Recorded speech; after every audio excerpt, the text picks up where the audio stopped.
9, 8, 7, 6, 5, 4, 3, 2, 1, 0. Women's Wrestling Talk, the #1 women's wrestling network on the planet.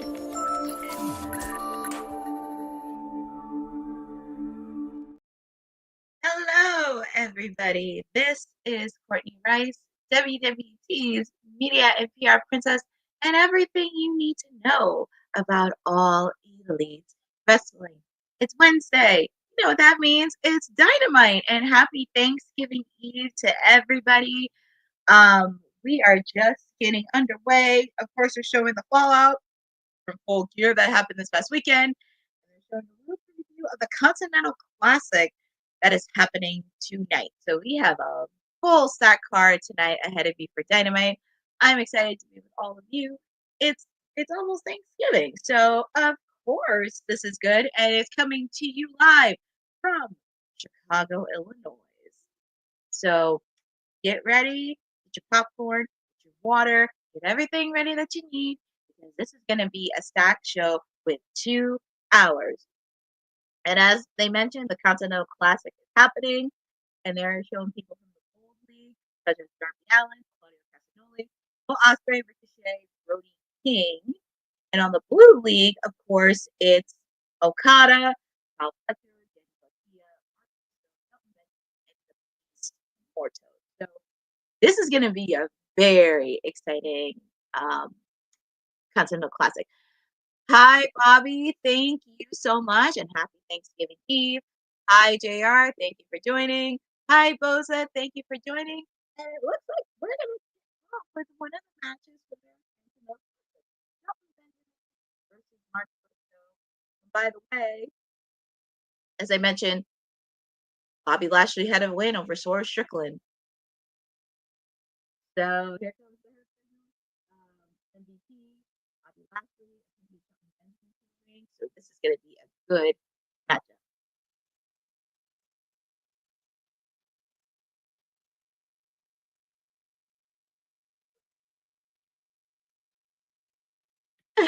Hi, Aaron. Thank you so much. So, as you mentioned, we're just on the follow-up Full Gear.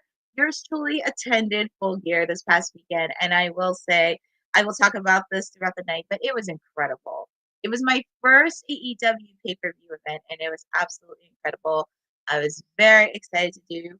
Had a little blemishes on getting into the media scrum, and there was a few blemishes here and there, but overall, I did enjoy it, and I will be in a media room soon in the near future for AEW. So I did enjoy myself. It was very good, and it looks like MVP is going to talk. So let me hear what he has to say.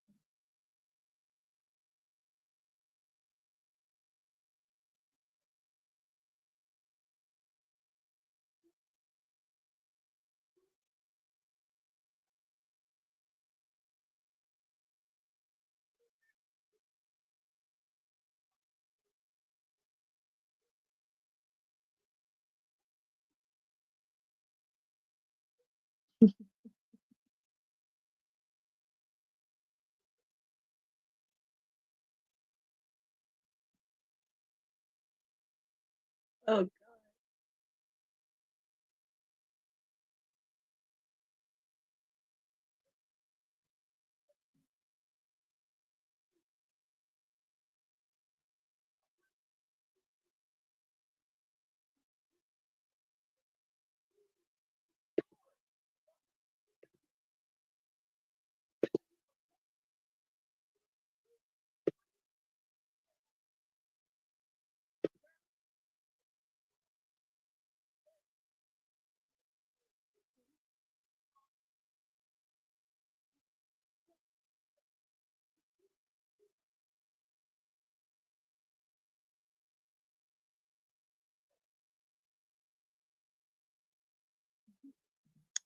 you the fan swerve.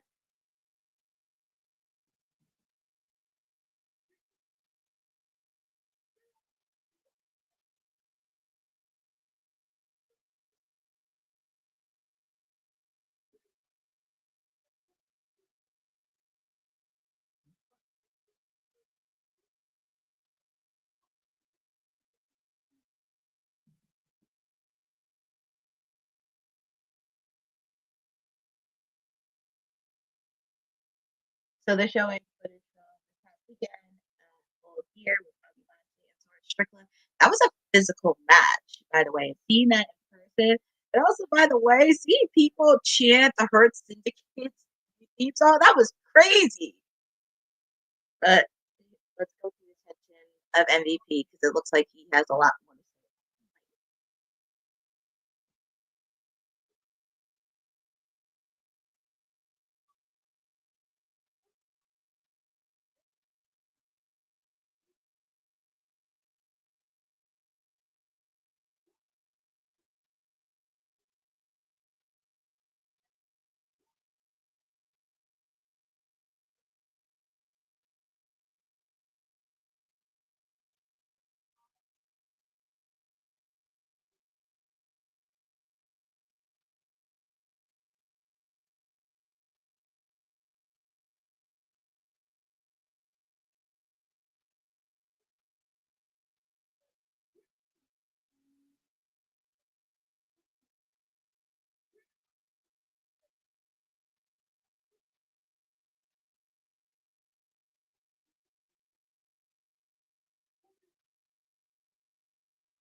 So this is really interesting with the Hurt Syndicate and everything else.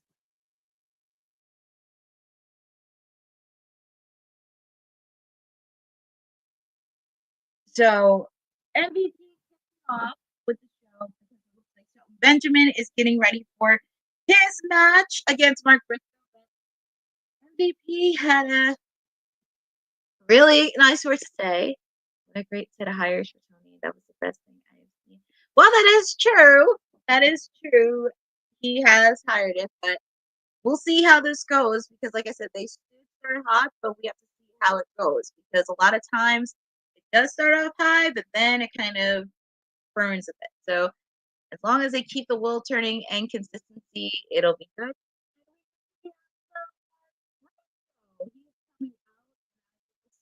I hope Shelton Benjamin does not see Mark Briscoe as a slouch. I hope he doesn't. And it looks like he's getting the face of Bobby Lashley. And could we see the conglomeration? I don't know. There's a lot of questions. But members of the conglomeration are back there. Also, one of the conglomeration members, Tomohiro Ishii, he has his match against Chris Jericho for the Ring of Honor World Championship. So they have a busy, busy night. So they're going over the tournament rules.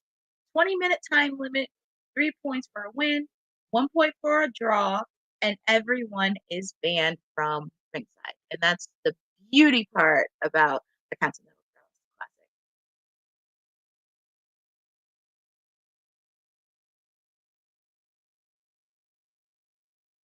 Classic. Cheeseburger. Well, I didn't say Briscoe should not be in the match. I just think like people should not underestimate him. And I know they did the selection a lot differently this year because I forgot how it was last year. Bobby, I'm excited to see. Hi Joelle, thank you for joining. And to be fair, Queen Omanana is not that terrible, and there are a few matches I highly recommend watching because she just had a really hard fought match with Mercedes Moné for the TBS championship. She had a match with Serena Deeb. She had a few matches in the last couple months, and she's not terrible. And she can go.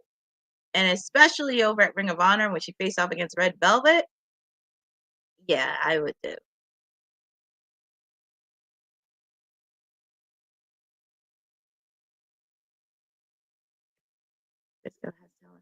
That is true, but we shall see. And plus, with the Mercury that's doing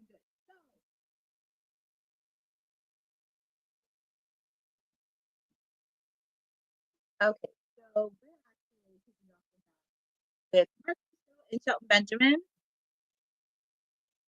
Sorry, but AEW isn't. Well, Joel, to be fair, actually, if you have not been paying attention, some of their women's division is actually some of the best in the roster.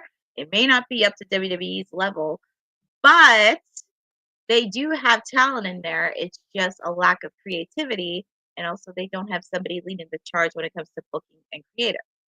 RJ City actually was the one that planned Tony Storm and Mariah May's rivalry. And if I were you, I would not be talking about it because they actually put on some really good matches. And also, they do have some storylines when they first came to AEW. So just to be clear on that. And also, the TBS title is not really worthless because technically there have been some people that did win the title. There's been Jade Cargill. There has been Chris Statlander. She's won the TBS title. Julia Hart. Willow Nightingale brought some power to it. So it does have leverage in there. And also, it can be the face of TNA. So to be fair, Joel, they do have a stacked women's division. It's just they need to get in the groove of it, and they need somebody to kind of lead the charge when it comes to booking. So I think you should definitely watch tonight's women's match between Jamie Hager and Queen Amanada because it's going to be a really good match. And also, this is WWT Live, and we advocate for all the ladies. So, anyways, going back to the match between Mark on the top rope, kicking off another classic. Ooh, yeah. He gave it off to it.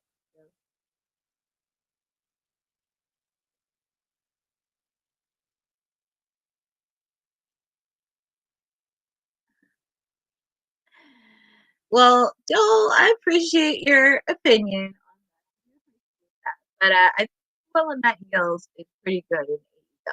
I mean, she does have a good gimmick that goes a long way. But with everything stacked within their women's division, we shall see. I don't think Willow's going to be out of AEW. I think she's going to stick around for a little bit because she does have a few goals in line. And plus, she just came back from concussion protocol. So she's going to be involved a lot with Marina Shafir. And also, she's going to be in the Wrestle Cup tournament that is happening in January. So she has a match coming up against Serena Deebs on an episode of Collision next month. So also, we do see Shelton Benjamin. He's just wearing the so he looks like he's going, and it's like back a bit, throwing a bit of punches in there. Ooh, and he threw Briscoe right outside of the concrete on the crowd. Could we see Mina Shirokana in Women's Cup for the Stardom? Well, I don't know. I would not be shocked if Mina Shirokana came in, but also she's going to be in a feud with Mariah May, which also would be interesting too, because that would be very interesting as well. And it looks like she's going to be speaking on her actions that happened this past weekend of full year. So we're going to see on that. But I would not be shocked if Mina Shirokana was in the Women's Cup for Stardom. So that should be interesting as well. Going back to the match, it looks like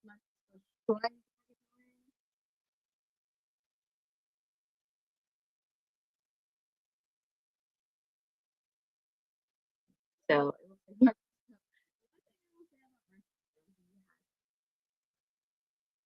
he doesn't know what to say. You don't know excellence of execution, Shelton Benjamin. So do it.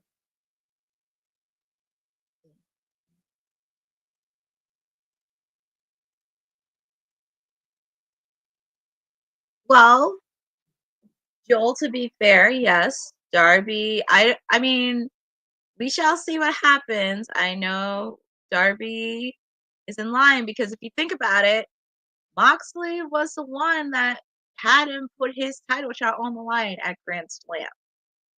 So it's only fair that he's the next line, storyline wise, to continue that. And also really slowly building on the supremacy when it comes to AEW because we still don't know who is pulling the strings behind Jon Moxley as well. So we shall see. And I don't know what happened. But going back to Mark, kick out by Mark Briscoe.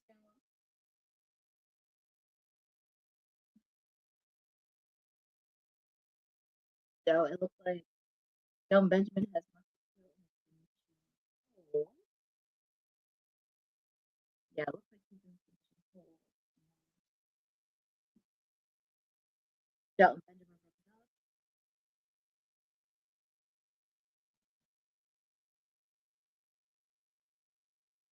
And also for commentary, we have Nigel McGuinness doing commentary tonight. So it's nice to see Nigel and Daddy Magic taking turns because, of course, Taz has been out for the last couple of weeks because he did get attacked by Christian Cage, but also he just had replacement knee surgery. So we do wish Taz the best of luck in his surgery.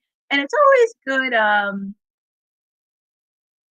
also, it's nice to see Nigel and Daddy Magic like kind of rotate a bit. But Bobby, Taz is gonna be fine. You know, he's just recovering, but he will be back soon, and hopefully we wish him a speedy recovery.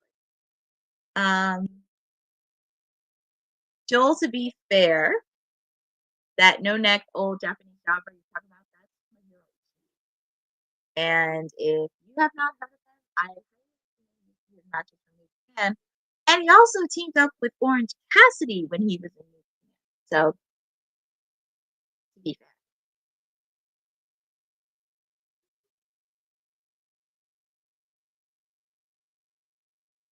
So it looks like Mark Briscoe is starting to put in the work. And it looks like he's going to do frog splash. And oh, he did a frog splash.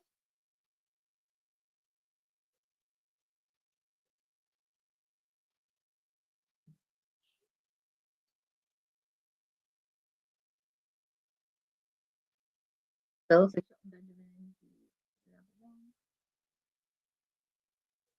What matches would you like to see for AEW World End? It's gonna be really interesting because I'm going to talk about that too throughout the whole night as well. Ooh, nasty drop, a nasty drop, elbow drop by my Mark Briscoe. Oh, that's by the ring.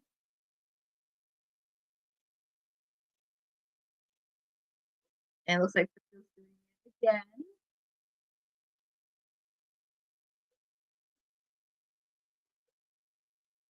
Look at that. Ooh. Knee block by Shelton Benjamin. German suplex.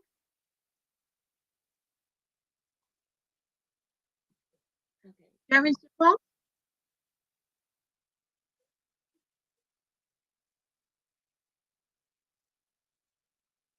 Shelton Benjamin.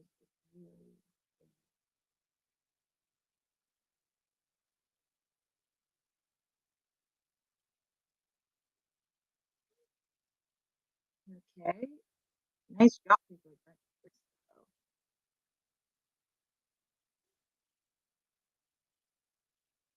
And it looks like he's going to finish him off. But Shelton Benjamin's trying to block it.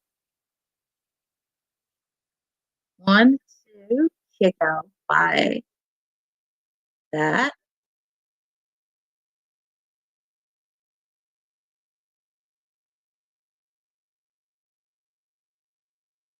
Oh, and that's he kicked by Shelton Benjamin. Another kick. All right. That's be it. Oh, kick out by Briscoe. You know, say what you want about Mark. He has determination. He has that. Joel, I believe it's gonna be Darby Allin versus Brody King. I believe that's going to be the main event. That's what I would think would be the main event. Darby Allin versus Brody King.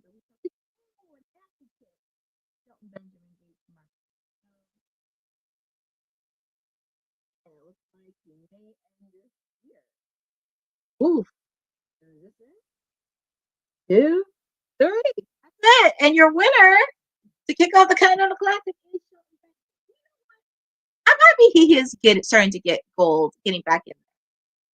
He does have the in-ring skills. He's a great athlete. Just one problem I always had with him when he was in WWE, he was not that good on the mic, and also didn't have a lot of charisma. So that was the one thing that I always had an issue with, was not good doing great on promos. But I'm happy he does have MVP as a manager to really help him out a bit when it comes to the charisma and the promos. I just think it's just something that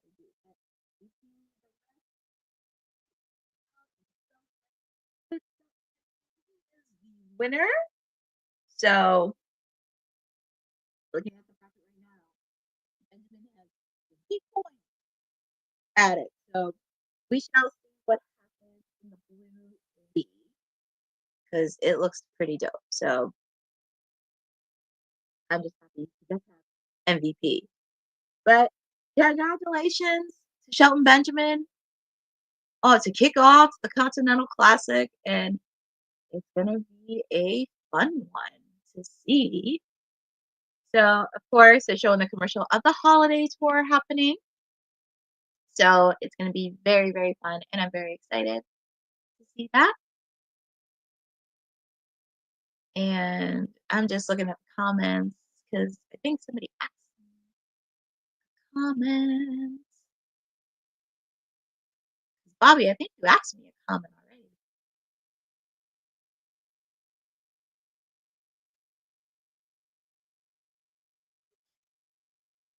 Well, Joel, to be fair, I mean, pretty much you kind of have to do booking when it comes to Okada. I mean, I understand he's a Continental champion and also did not get a lot of legitimate storylines. So hopefully he does get a legit storyline with the Continental Classic, because I know that's a yearly thing they do every year, but I'm hoping that he does have a good storyline after the Continental Classic. It's just been bad booking.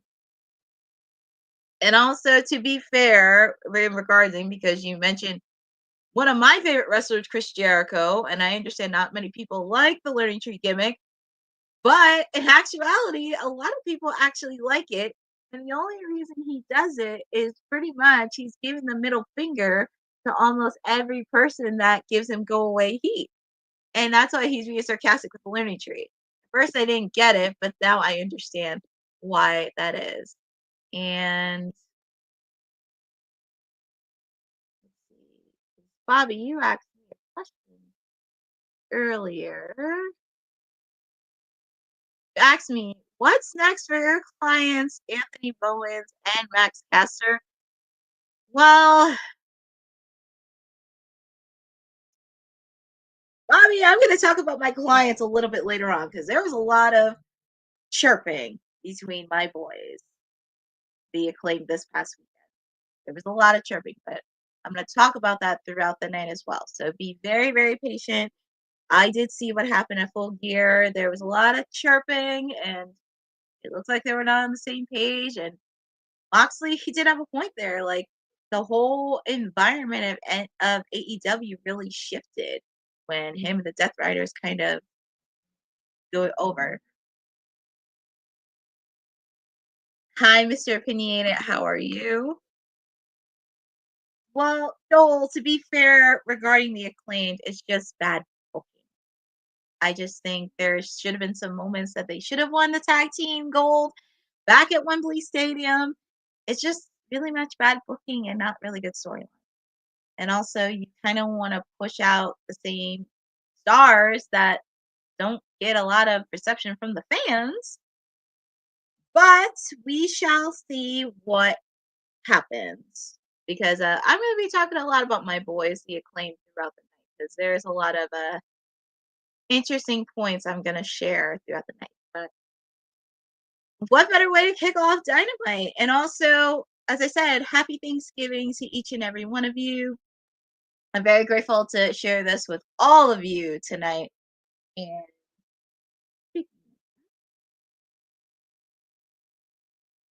oh,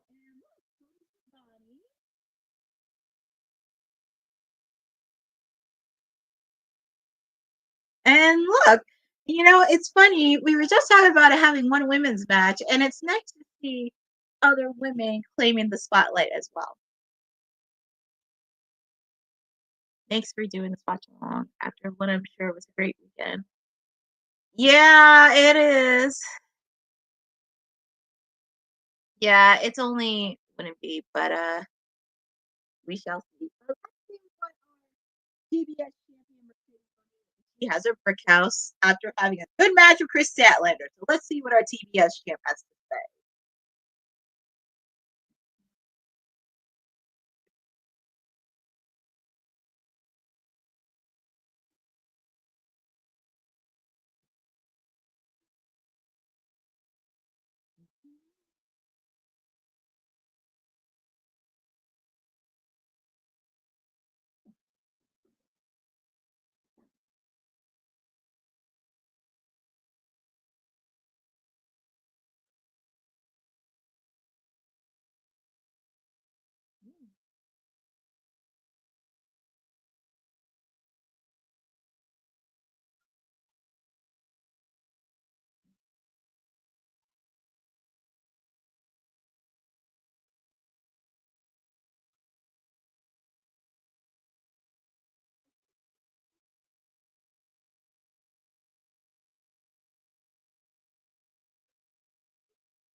Mm.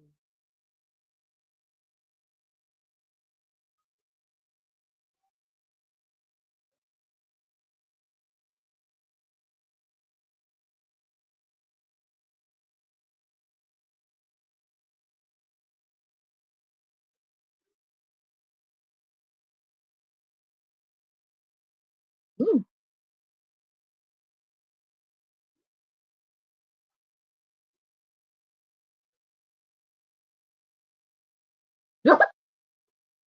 Man.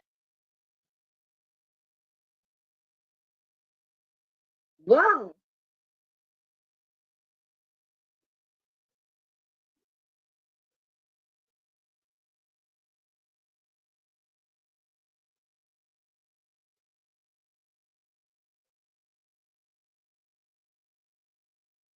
Wow, it looks like Camille gave her the boot. Oh man.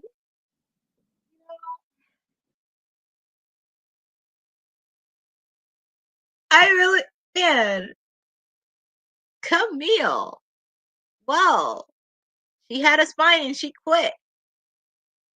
Well, that's really interesting because I will say, watching Chris Statlander and Mercedes match, that was really awesome. They really put on a show and everybody was chanting, "Let's go, Stat!" And also, I would love for Mercedes and Chris Statlander to extend their rivalry a bit because I feel like they develop a lot of chemistry, and that's something I would like to see in the long run because I feel like they would definitely develop, and I would like to see Mercedes and Chris Statlander round two. But the one women's match I want to see is Mercedes versus Saraya. I want to see that match happen, and I want to see it happen now. Clips from Big Boo AJ, who I got to see this past weekend, and also he wrestled with a broken foot. That is incredible, wrestling with a broken foot, and he hasn't had a match in 20 years. And also, we are being around at 5 the new wave Chris Jericho, Keith Lee. Oh God, Keith Lee. Brian Keith and Big Bill. I'm sorry. It's Wednesday. I know, me too. I like to see Mercedes Renee versus Thunder. That match should be good, but I feel like Chris Statlander and Mercedes need to go round 2. He needs to come on round 2.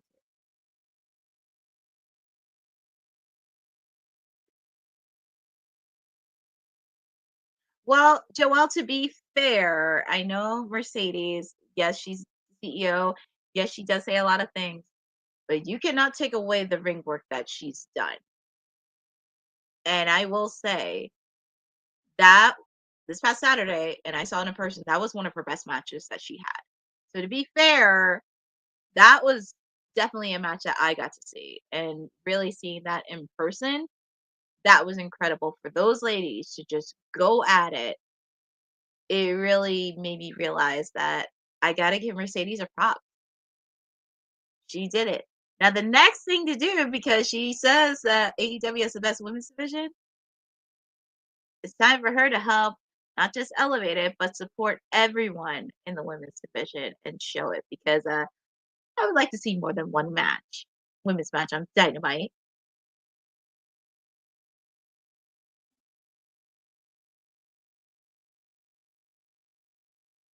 It's crazy that's being done.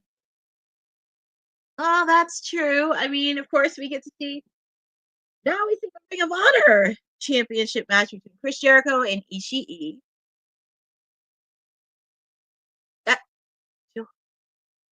Joel, to be fair, that old Japanese jobber is Tomohiro Ishii, and he's from New Japan Wrestling.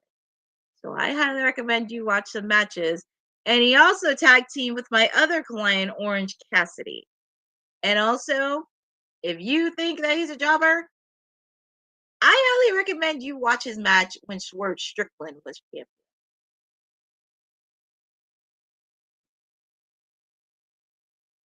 But it took Chris Statlander from Mercedes to finally care. I wonder. Exactly. Ooh, nasty. And it looks like Big Bill, Brian Peter.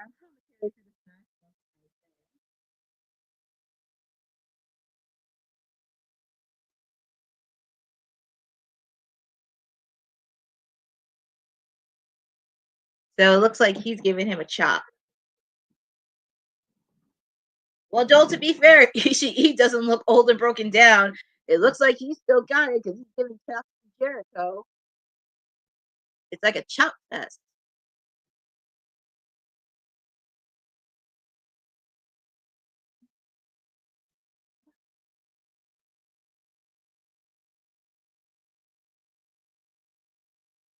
Well, that's good that you've watched since New Japan Wrestling, and that's a good thing that you started in 1990. Well, we shall see. Hopefully, this won't be a bad match, but let's see. It's like back to back. Also, folks, just remember this Saturday, it's a time change. So Collision will be on at 4 p.m. Collision will be on at 4 p.m. on TNT.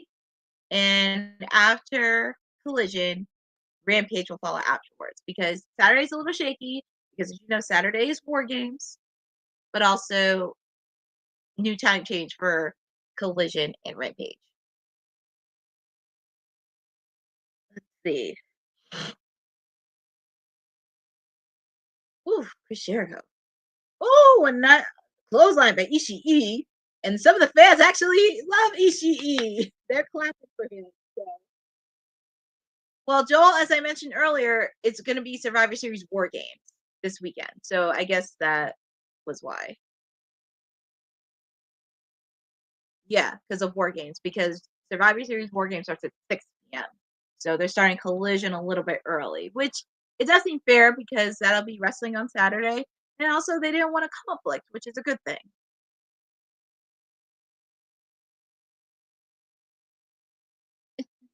But Chris Jericho's outside the ring.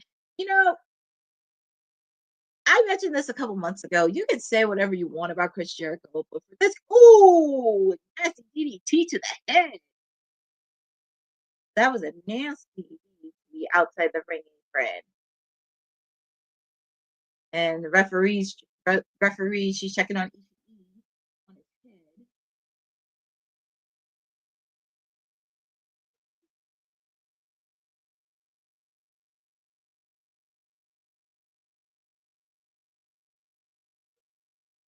my goodness. You know, you can say whatever you want about Chris Jericho because he's one of my favorite wrestlers growing up. For him to do this at 34, with under 34 years of experience of his belt, and even if it's not the best gimmick, he'll make it something that's even a little bit memorable but silly. But you can't deny his in-ring work that he's done, and he paved the way for many superstars. So I give kudos to Jericho to still do it, especially in his 50s. That's a huge feat to do. So going back to the match, it looks like it's chop fest. Ishii giving a chop to Jericho. Looks like it didn't hurt him. Gave a chop to Ishii. Didn't hurt him a bit.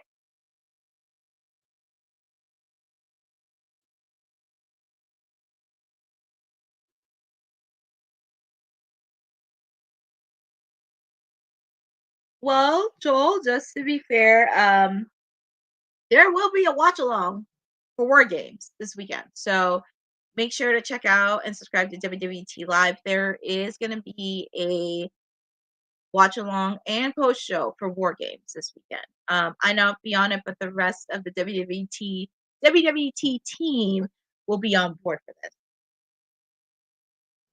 And it looks like it's a punch fest.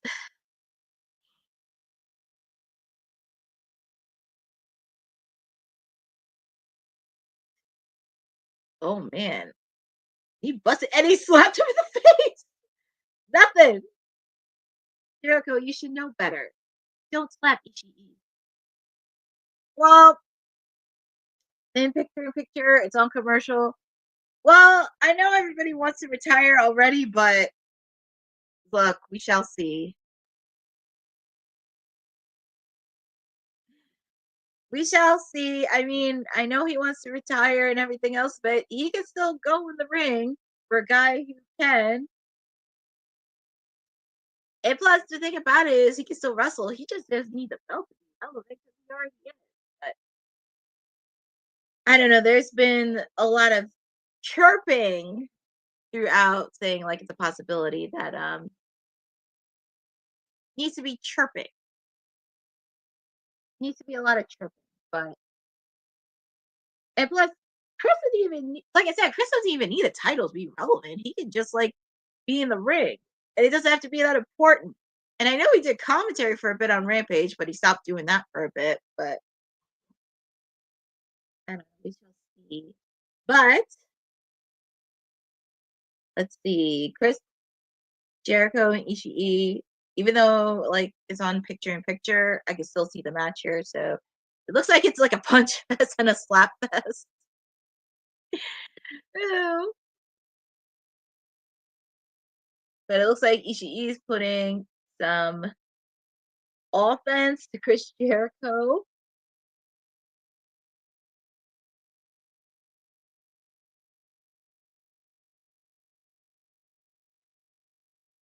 Okay, so it looks like both Ishii and Jericho are kind of in that. But it looks like Jericho's standing up.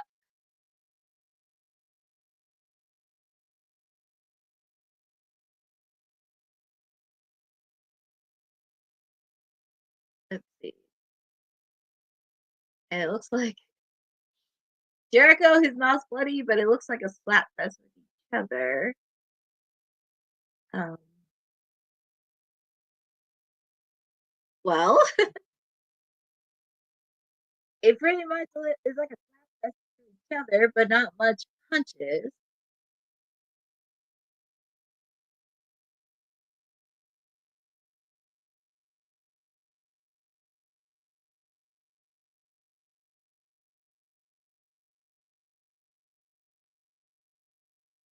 Well, let's see.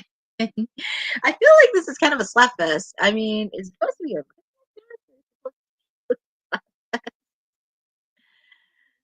oh man. Oh boy.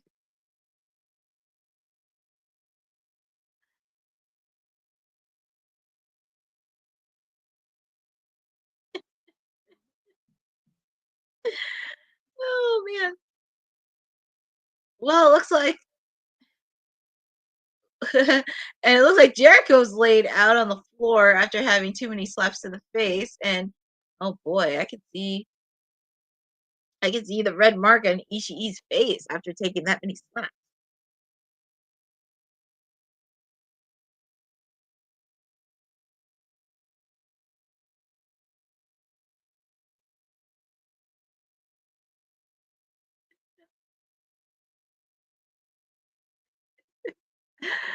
Sorry, I'm just laughing at Big Bill's commentary for a bit.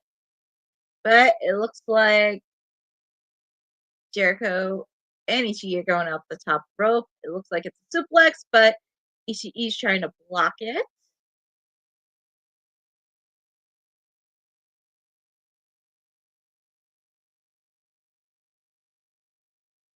Let's see. And suplex.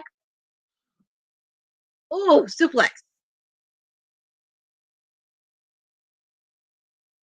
And it looks like Ishii stand up. How is this guy still standing up from taking that suplex? It's just crazy. And it's like, even if he punches him, he won't move. Look at this. Oh, nasty punch. Jericho. Ooh, a kick to the face with Jericho. Ah.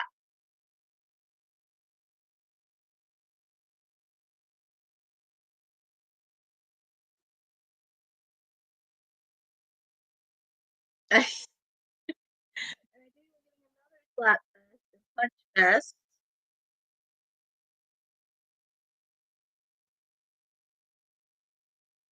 Oh my goodness.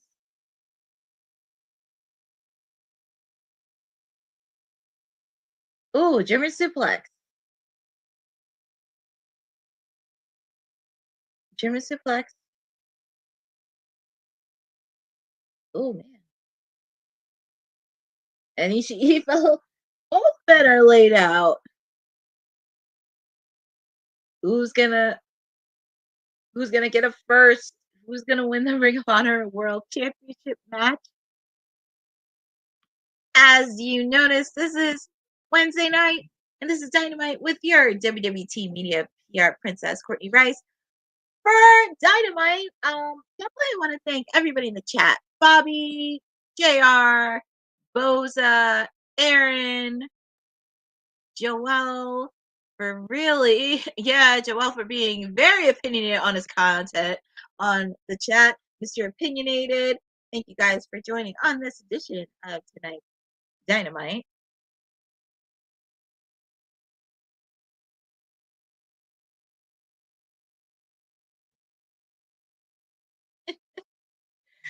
Well, I know.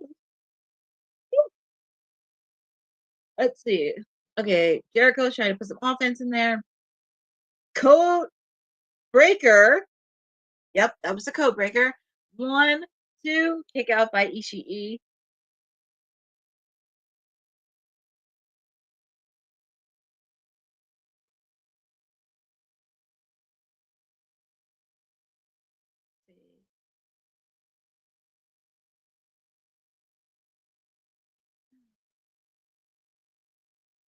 Let's see.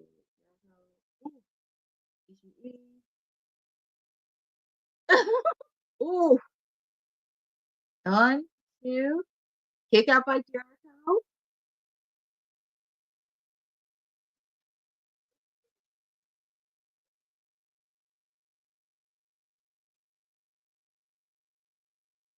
Ooh. Look like messy. Counter. Well, at least he is showing at least some offense, and he has slapped in the face. His nose is bloodied. Clothesline to Jericho. 1, 2, kick out by Jericho. I didn't think this match was gonna get bloody. Jericho, he has his mouth bloody. He has his nose bloodied.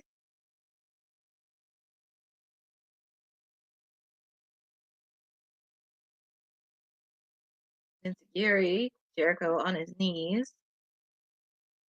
Ooh, counter by Jericho.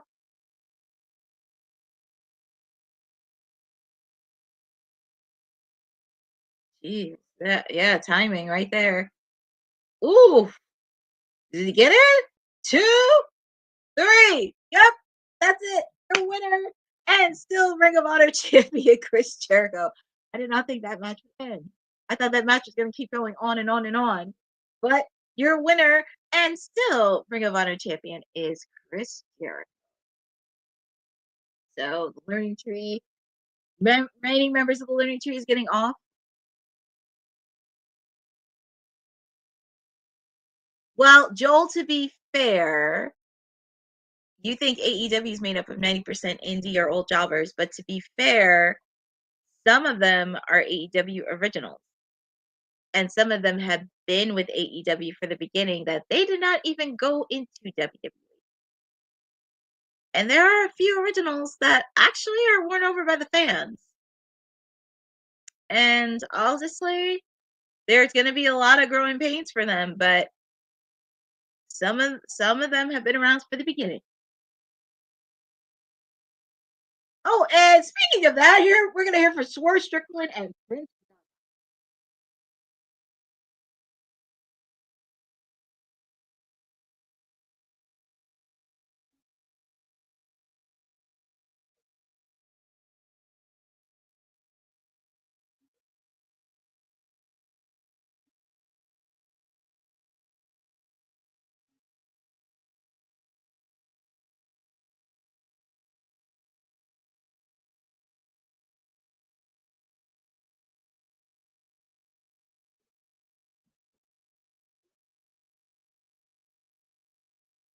No.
Yeah, you can tell he was just why.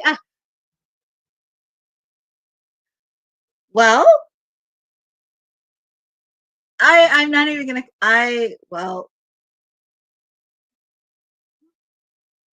We were still. Yeah, I mean, I would think you would be pissed off after losing to Bobby Lashley, and you kind of have to do that. But well, oh boy. Well, it looks like Max Caster picked a fight. One of my guys picked up a fight with Swerve Strickland, which is not a surprise because they face off with each other. I know, Bozo. I tried to find words in myself. I'm like, where's Anthony? Where is Anthony? And where is Billy? I'm trying to figure that out myself. But afterwards, I'm trying to get myself situated. But we're up next to hear from Hangman Adam Page after his match from Jay White this past weekend at Full Gear, and also what happened during the main event. Who knows what's gonna happen?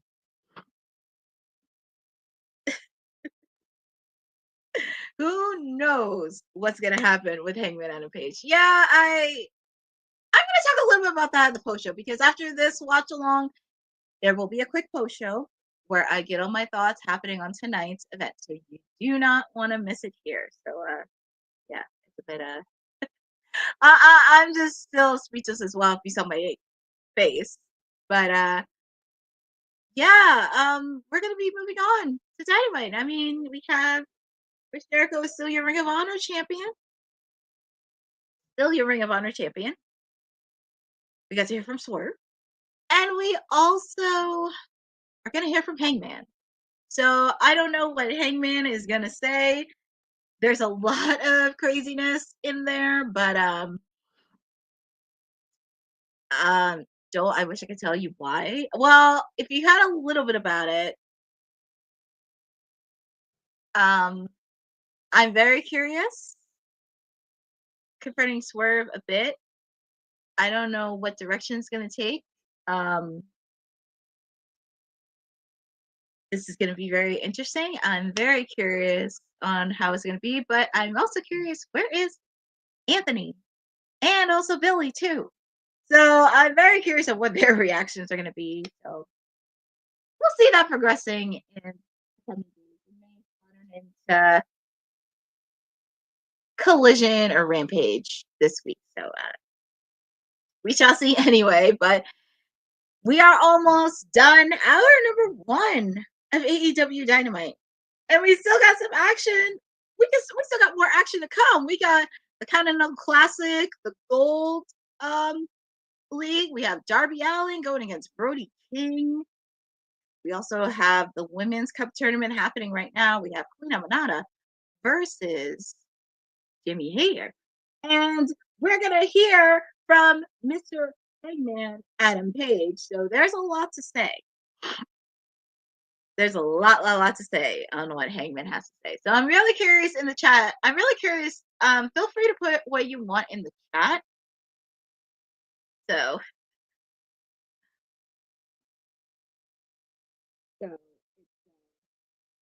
really going to be, I'm very curious on what Hangman is going to say, because there's just so many things that still have to be answered. Like, Christian came out and he does have that contract for the title. Like, he can get it anytime, anywhere. And then Hangman came out, and after that, Jay White came out. There's so many avenues that's happening. So I just want to get Hangman's thoughts on what happened from here. So let's hear what he has to say to Tony Schiavone.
Oh, so it looks like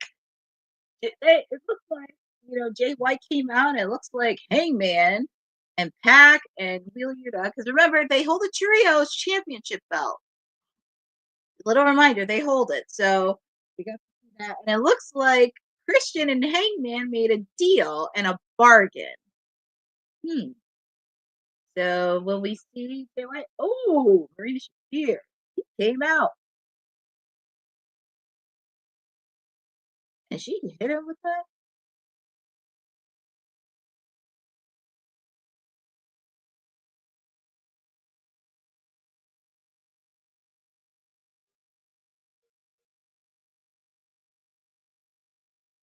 Oh, it's Jay White!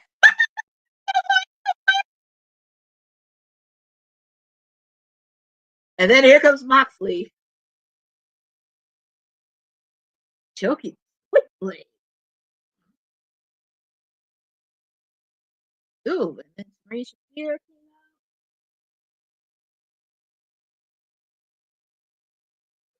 I'm surprised.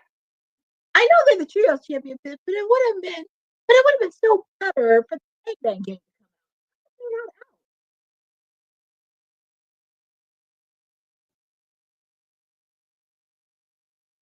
I'm really surprised. Where is the Bang Gang? Where's Juice? Where is Juice? Where is Juice and the Gun?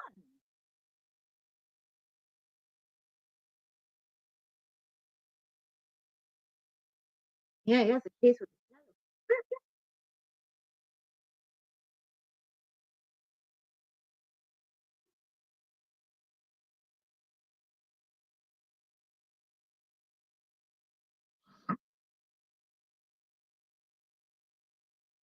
Look at Hangman.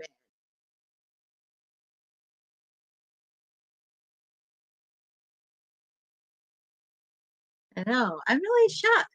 I mean, they took out both Hangman and Jay White on the post show before the press conference. Renee on one hand was happy that John team, but on the other hand, that is true. Because as I mentioned, like since Moxley came, it just shifted pretty much everything. And also, with OC. Oh, and look, there's Claudio coming out, and I just think that's way in between because we're gonna have Claudio versus Ricochet up next, and that's really is gonna be a good match that I'm looking forward to see. But it's just ever since Moxley came in, it just really shifted a lot of gears within AEW because you did have some people like Top Flight and like Top Flight, the Dark Order. You had some of those stars who weren't at that level, but were there because some of their top tier guys are handling other stuff too, such as Will Ospreay. He was in a feud with Fletcher. Of course, you had Hangman and Switchblade teaming up with each other.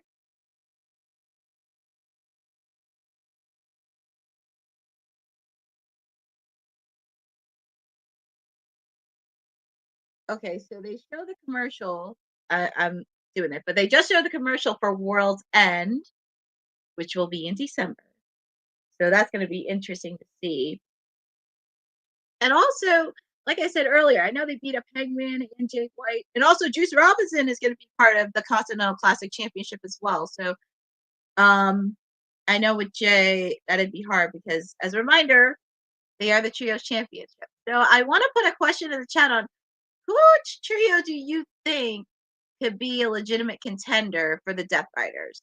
Because we've already seen, there's Top Flight, there's the Dark Order, there's other ones. But I'm very curious, is there another trios that you would like to see challenge the Death Riders for the trios belt? So feel free to put it in the chat and in there.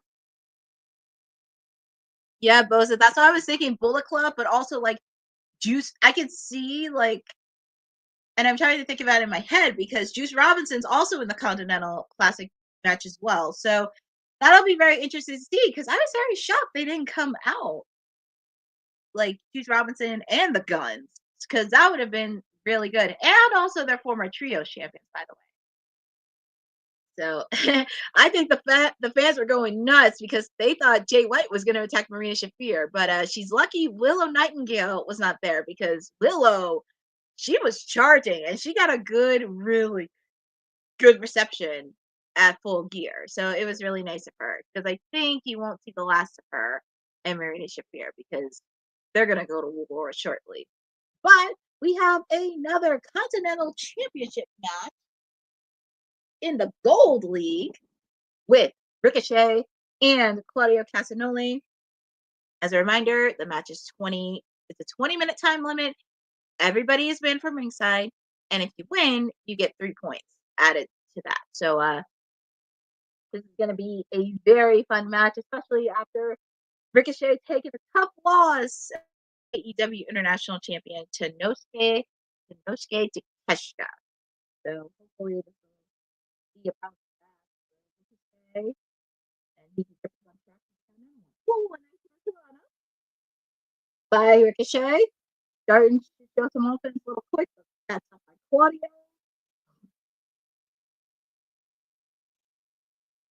All right. Oh, another Hurricanrana again. And hard to believe, we are in the final hour of Dynamite. Where has the time gone? So I definitely want to thank all of you for joining me on this Thanksgiving Eve edition of AEW Dynamite. There has been so many incredible things. I definitely want to thank everybody for joining. Comments, you guys have been amazing, and this has been really fun.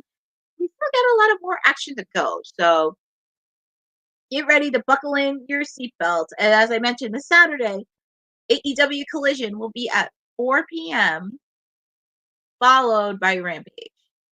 And also Survivor Series War Games will be at 6 p.m. So just a little reminder, and it'll all be on TNT. So feel free to check with that. Just a little bit of friendly reminder. And also they showed the commercial for the final pay-per-view for AEW World's End. So feel free to get your tickets for that, and it's going to be a fun show. So going back to that, ooh, Ricochet trying to do a moonsault, by Claudio, and Darby.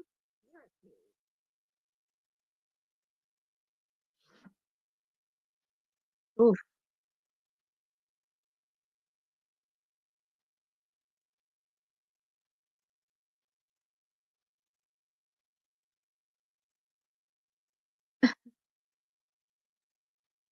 Oh my goodness. I think the fans are chanting. Oh my God. Claudio's really giving a beating to Ricochet.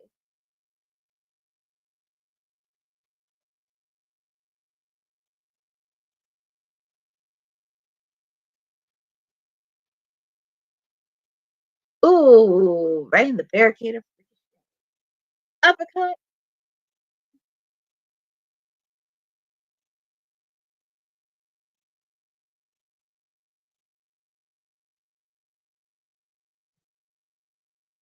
And it looks like Claudio's just been getting a lot of the upper hand here.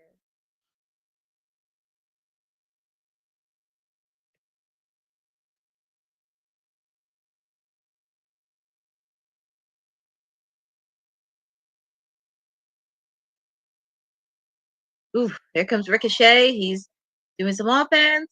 Drop kick.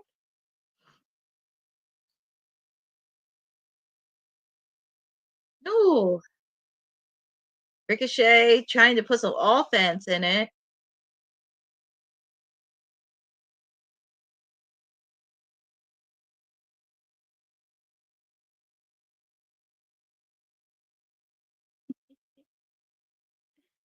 Ricochet's trying to show. Ooh, Claudio countered.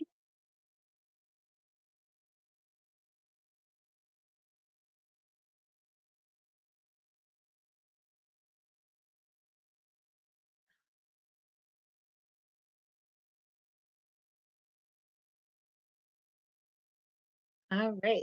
So, pick 1, 2, pick up Ricochet. Okay, so this match is still going in picture in picture. Even though it's going picture in picture, the match is still going on, so it's live. So just trying to see this match. Claudio's giving up a hand here. And if you're joining tonight, this is WWT's PR Princess. Everything you need to know about All Elite. Courtney Rice in the building for a special edition for a special edition of AEW Dynamite Thanksgiving Eve edition. So this has been very fun. I'm very excited to be here with all of you. If you're joining, you are catching the second match of the Continental Classic Championship Gold League between Ricochet and Claudio Castagnoli. Also remaining in the show, we're gonna hear from Hangman. We're gonna hear from Adam Cole after what happened this past week. After Roddy had his match with MJF, we're going to hear from Adam Cole. We also have with the ladies. We have Queen Aminata versus Jamie Hager, and that's going to be a banger of a match. We're also going to hear Nina Shirokana after what happened this past weekend at Full Gear and what she did to Mariah May. And also, we have one more Continental Classic match in the Gold League. We have Darby Allin versus Brody King. These guys are not too familiar with each other, and that is going to be a fun one. Hi, close-minded enemies. Thank you for joining on tonight's edition. Normally I do try to make sure everybody feels comfortable, but sometimes it's like I try not to pull the trigger out too soon, and I want to make sure everybody feels welcome by the chat, but usually I wait till something happens. So thank you for putting out there. And hi, Hassan Tahir. Thank you for joining on this special edition of AEW Dynamite for Thanksgiving Eve. Watch right now. Claudio Castagnoli versus Ricochet. Well, Joelle, just to be fair, not everybody at AEW is jobbers. Some are originals, and some of them have worked a lot to get where they are today, just to be fair. And they do have some originals that are well over by the fans, just to be fair. You have Orange Cassidy. You have The Acclaimed. You have MJF. Heck, you also have Kenny Omega, who came from Japan, who did. Also, you have now the Tag Team Champions Private Party. They've been in AEW from the beginning. Also, recently you signed Will Ospreay. He's one of the top tier stars at AEW. Swerve Strickland is another one that also is one of the forefront for AEW. Chris Statlander, Willow Nightingale, they have some originals in there. And also, they've created a lot more impact. So don't say that all of them are jobbers, because they really are not. And if you've seen some of their win-loss records, they are actually pretty good. But going back to the match, Claudio versus Ricochet for the Continental Classic in the Gold League. It's going to be a fun match, and I'll say Claudio's just really kind of in the upper hand here with Ricochet. Yeah, it looks like Ricochet, he's having a hard time getting up.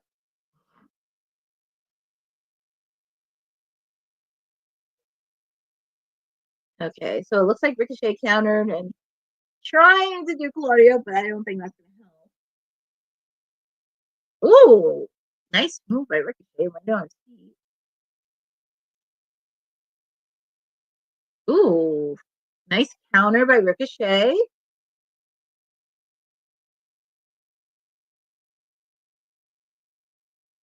Ooh, over the top rope. And Ricochet, he's really fired up. Who's gonna win this match? Feel free to put in the chat on who would you like to see win this match. Ooh, take it down, Claudio.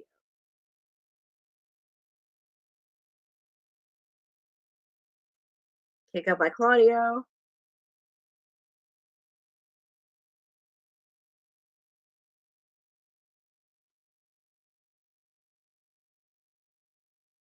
And Ricochet's trying to hide it.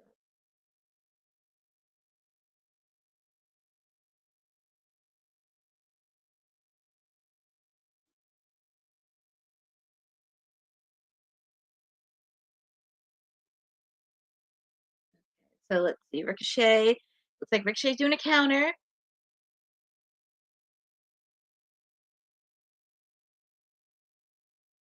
see.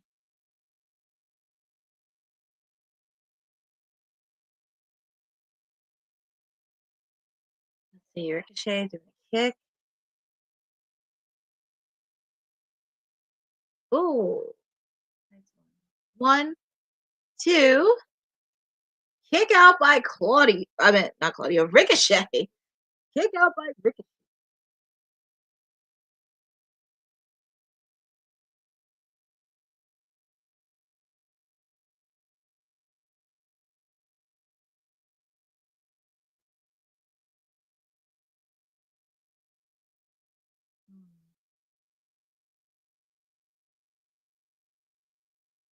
Oh man, stop. And it looks like he's putting the sharpshooter. Sharpshooter. Claudio. Center of the ring, Claudio. Putting him in the sharpshooter. Is Ricochet gonna tap?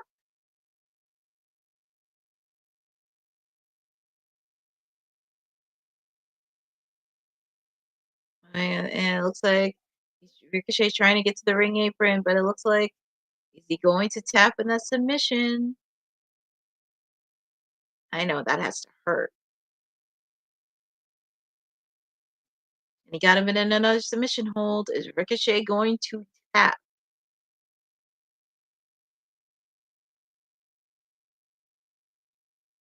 One, two. Kick out by Claudio. Ooh, nasty uppercut. 1, 2. Kick out by Ricochet.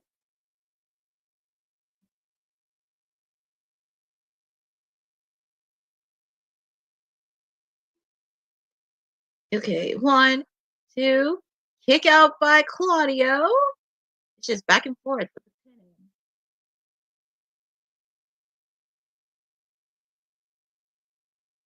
Okay, threw him outside the ring. Oh man, threw him on the barricade. He's just throwing Ricochet like a rag doll.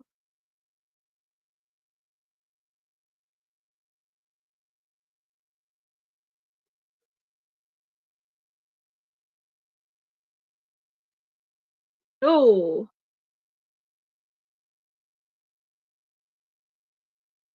Oh my goodness.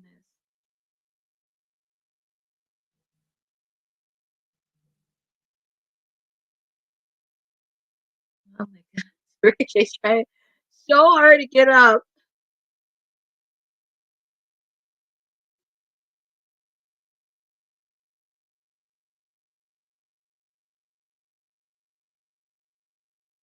Ricochet's trying to really get up on his feet to the ring.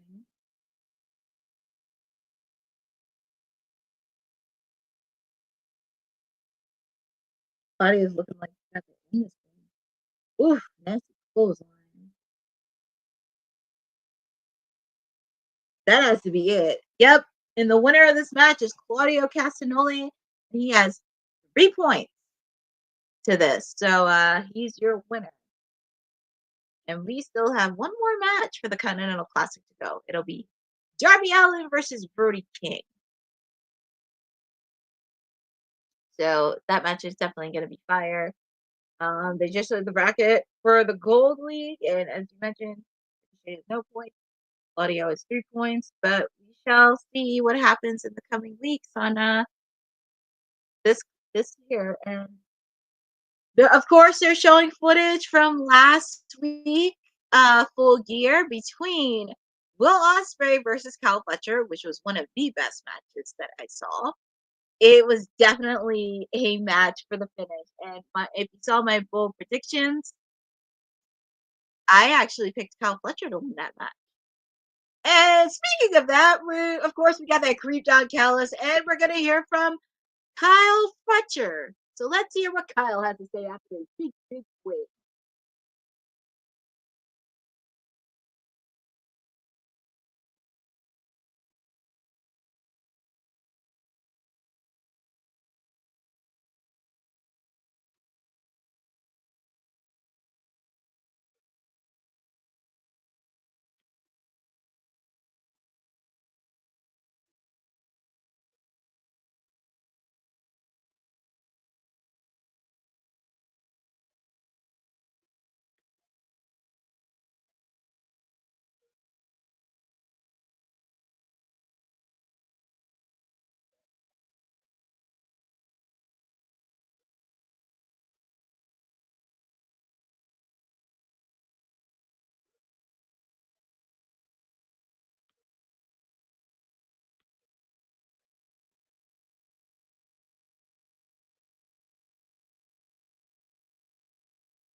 Kyle Fletcher. So it is. The rules are interesting. This goes around 4 guys will put a world and the finals. Yeah, that would be really interesting. And we'll see if it progress in the coming week.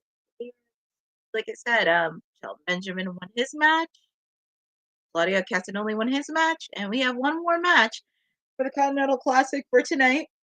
And Boza, thank you for mentioning that because, this weekend is going to be Kyle Fletcher taking on the Beast Mortos. And just me, I think we'll be seeing Don Callis on commentary. And, of course, the great Jake the Snake Roberts every time. Hi, Hassan. Happy Thanksgiving, Ian, and thank you for the compliment.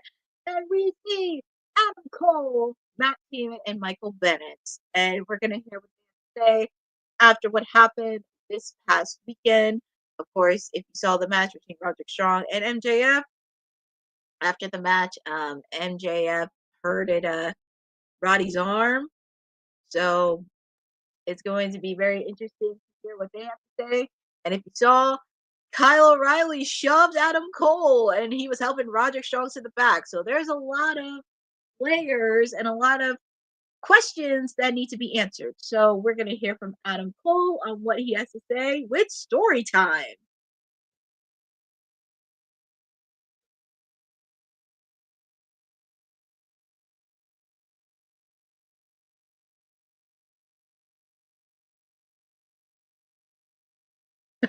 Oh my God.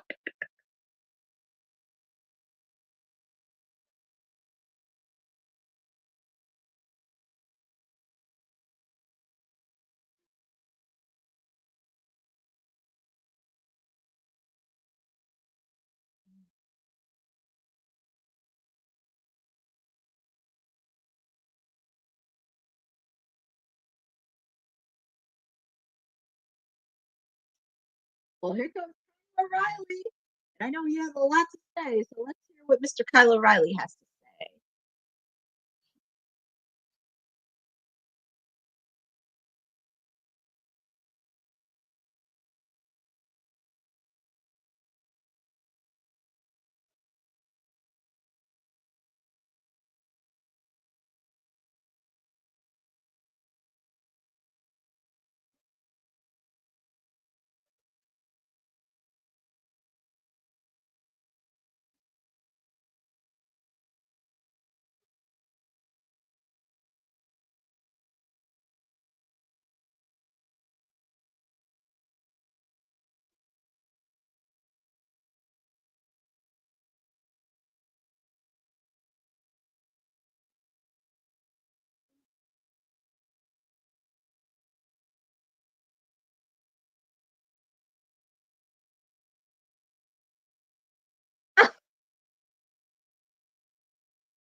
Well, it's been hi Bobby, welcome back, and that's awesome. You're having family members come for Thanksgiving. So we heard from NJF. It looks like next Wednesday he's gonna have his Diamond Dozen Battle Royal. you recall, this happened around last year. I forget who was the winner of that battle royal, but next week, MJF mentioned Diamond Dozen Battle Royal. Adam Cole and Kyle O'Reilly are going to enter in that battle royal. Who else? Who knows who's going to enter in that battle royal? I don't know who's going to be in it, but we shall see. It's going to be an interesting battle royal with this wonderful and memorable Diamond Dozen ring. Oh, and little mind games. But next, we are kicking off the International Women's Tournament. Queen Aminata and Jamie Hager. And that match is going to be a banger. And I love representing the ladies and all. And also, I know Black Friday is around the corner. And if you need to do some shopping, feel free to check out some merch. Hey, yo, you. Yeah, you that's watching this. You sitting on the couch staring at the screen not knowing what you want to do like this is an online college. Are you tired of wearing shirts that make you look like an extra stuck in catering? Do you want to step your wrestling swag game up to the next level?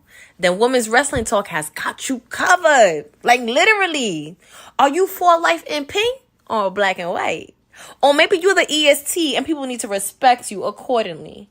Want to put some pride in your stride and show off the muscle in your hustle? Then make sure you check out the WWT store. Not now, but right now. Alright? What you waiting for? Head to wwtalkpodstore.com and don't make me fight you. Shit. And feel free to check out some merch because Black Friday is around the corner. So if you're looking for gifts to share to your loved ones for the holiday season, feel free to check out some merch. So we're almost at the halfway point of Dynamite. I can't believe it. But don't go anywhere because I will be doing a quick post show on the same link as well. So do not go anywhere. Make sure to get your water, get your popcorn, get everything else because we're almost at the halfway point of Dynamite. And it's just been so nice to spend it with all of you tonight. So, and then especially on this night of Thanksgiving, I am super grateful, not just for my health, my family, and my friends, but I get to be a part of the WWT live crew. It's hard to believe I've been around since August. And also, I really am grateful to really share a space with all of you within AEW.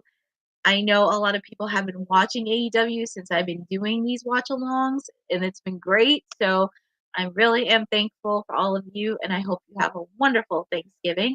And we just said it will be Hangman Adam Page versus Will.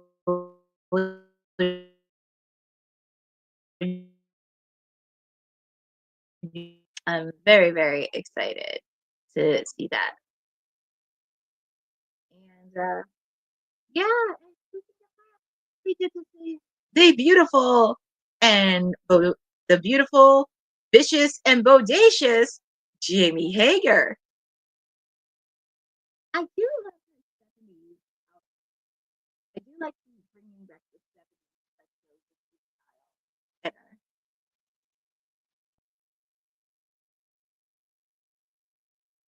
It was a funny one, I will say. It was a funny WWT live earlier. It's always fun with the crew as well. It's just been so fun with them sharing it. And I will say it has been truly, truly fun. But like I said, I'm very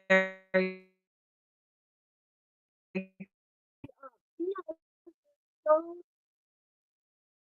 great. And I really do respect her for that. I really, really do respect Queen Amadana for that. She has been wonderful. Wonderful. So I know this is going to be a big with her. I know. I'm so happy for all your clients. My clients, on the other hand, well, of course, Toni Storm. She's traveling the world. She's doing her thing. Hopefully, in February in Australia. Of course, my boy OC. He had his match at Full Gear this past week, but hopefully we get to see him soon. because I miss him, but he's doing his thing. He got the shades on. He's being cool. So he's still a leader. So I give him credit. And also my cliency acclaims. Well, there's a lot of things, but I will talk about. I know I mentioned I'll talk about it throughout the night, but I'll talk a lot about it on my post show. I'm gonna save my post show. So, but we got the ladies happening tonight.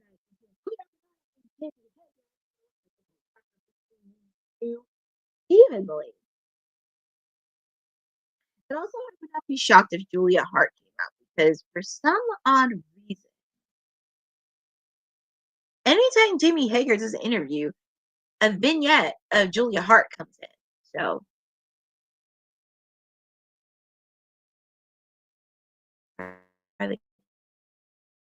she's only had like 19, 20 matches on AEW so far.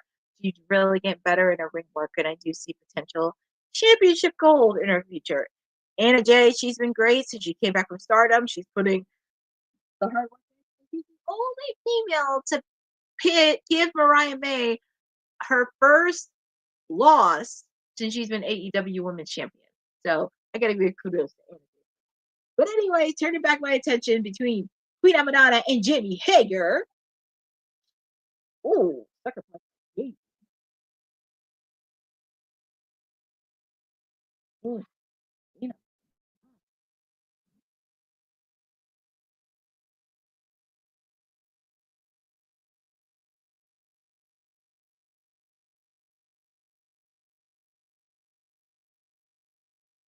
All right, let's see. So it looks like Queen Amanada's in the corner.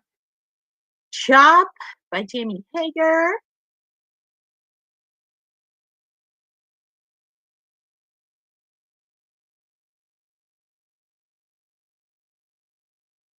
Jamie Hager, she's putting the chop into Queen Amanada. But it looks like Queen Amanada showing some offense to Jamie. It's like an offense battle. Jamie.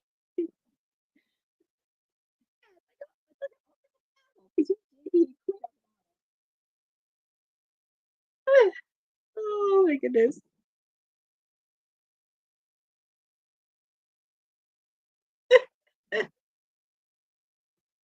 Oh my goodness.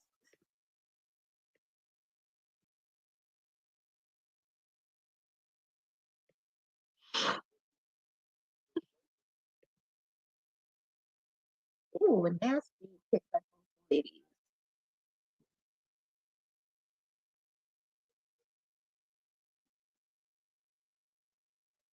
Oh my goodness. Queen Amanada looks like she's hurt. She hurt one of her thighs or hamstrings. So hopefully it's not serious. So even though the match isn't picture in picture, the match is still going live. So, but it looks like Queen Amanada is touching her hamstring or a thigh. So hopefully it's not too serious. But like Jimmy Hager is going to get some offense.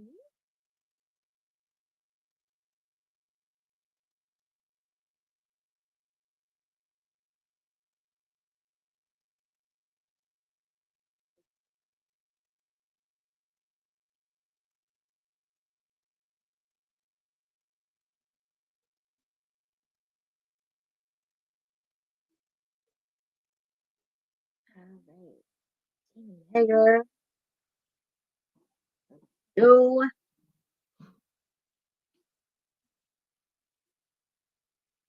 right, Jamie. Looks like she's putting in a submission hold.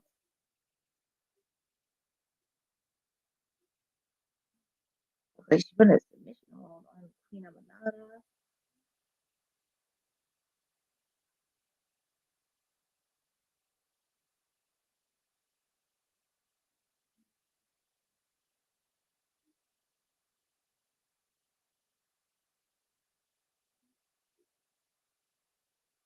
See Jimmy Hager showing some offense. She's showing a little bit of offense. So the match is still going on live, but Jimmy Hager looks like she's showing some offense. I was thinking that could be really interesting, seeing Indy Hartwell show up. That would be pretty interesting to see, possibly in 2025, but who knows? A lot can happen between now and when we get into the new year. And it's hard to believe we're almost at the end of 2024. And we still have more wrestling to get to. TNA has it. Well, of course, we got War Games happening this weekend. TNA's having their pay-per-view Turning Point. Of course, AEW has World's End happening in December. WWE has Saturday night's main event. It's so hard to believe. We're almost close to the finish line, and there's still more wrestling to come. And yes, Bobby, NXT Deadline is also happening next weekend. So much happening at the end of the year. But getting back to Jimmy Hager and Queen Amanda, these two are going back and forth. Ooh, ooh, Jimmy Hager. He's so Queen Amanda.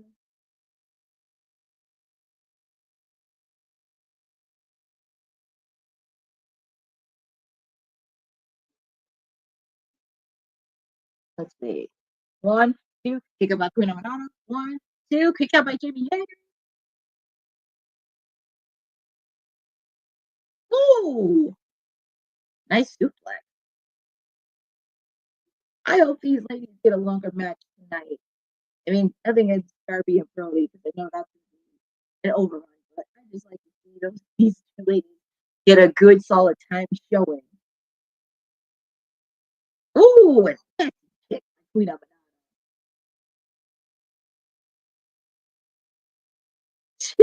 She literally wiped out Jimmy Hager.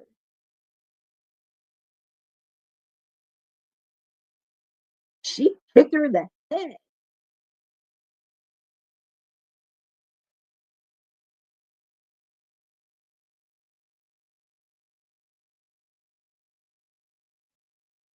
Let's see.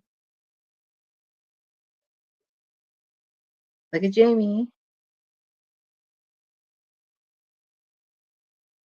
Jamie looks like but look like Queen. She's gonna do something here.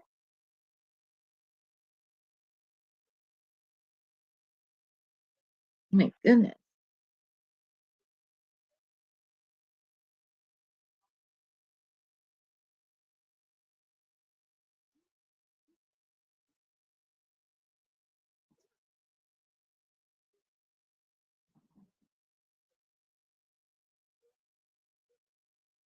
Okay, Queen Amanda. Jamie. Oh, backbreaker.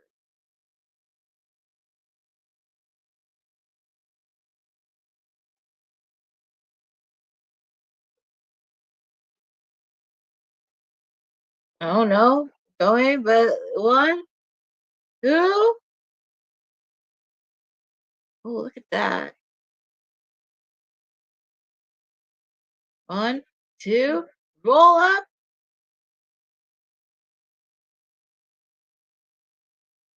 No, that's 2. Jamie Hager's putting a submission hold on the Queen of Manada.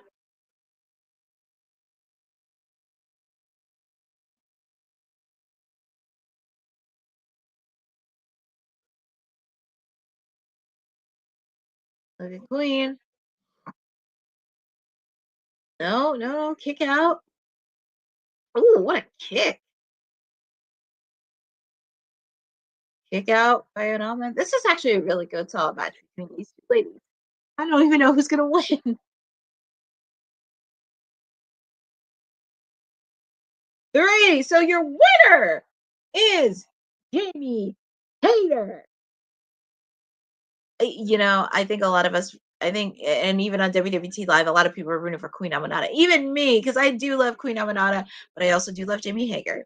So it's really nice to have that match. But your winner, ladies and gents, is Jamie Hager.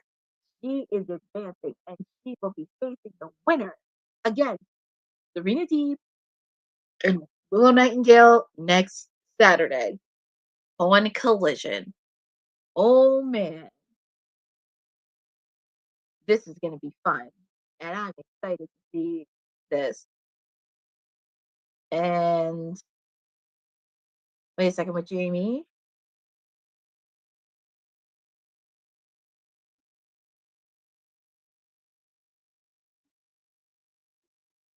Hold up. Hold on. And it looks like with Julia Hart, we don't see Julia.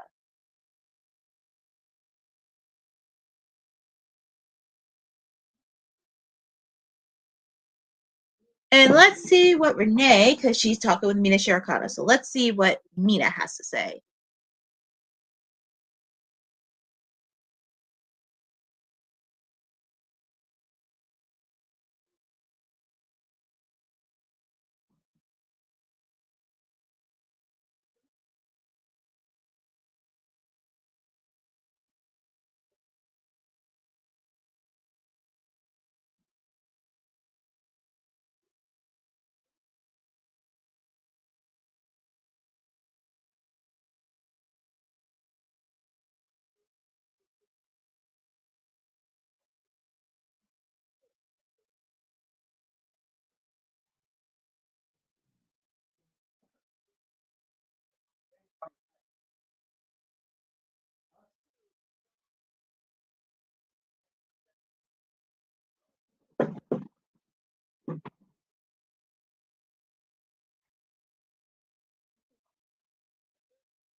Oh,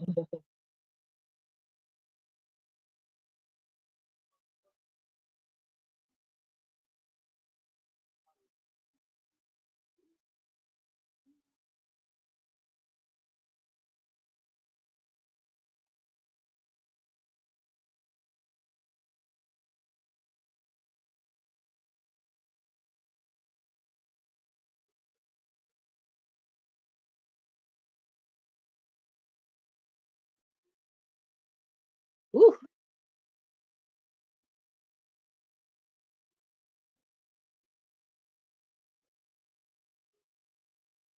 Wow, looks like Brian May crashed the party, but 2 weeks from tonight on Winter's Coming, it'll be Mariah May versus Mina Shirakawa for the AEW. And of course, they're showing footage from last weekend when Daniel Garcia won the TNT Championship. And that was a wonderful moment. And speaking of that, Daniel Garcia versus Kazuchika Okada, champion versus champion in the Blue League. Oh man, that's gonna be a fun match.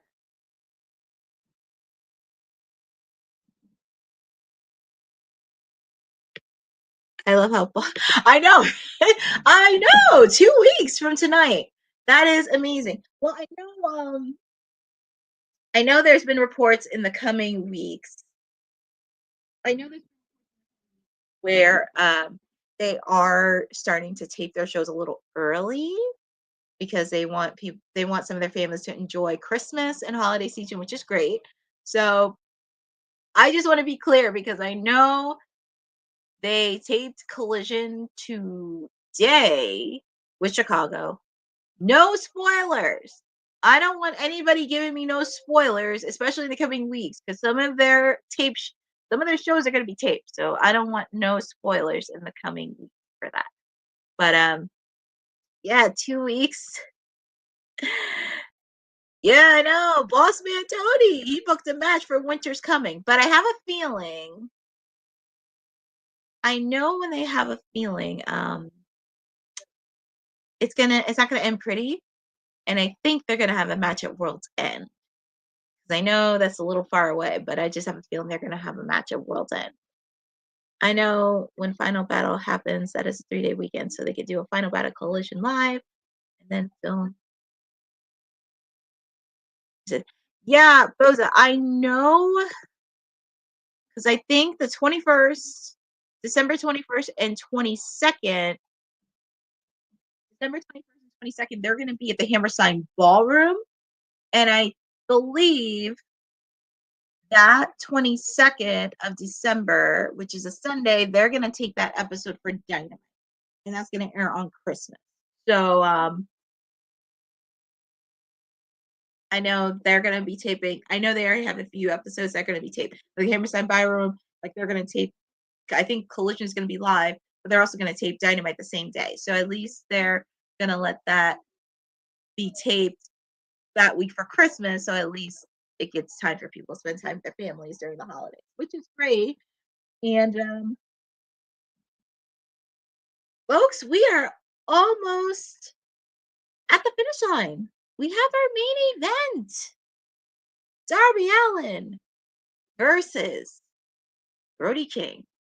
These two have gone at it before.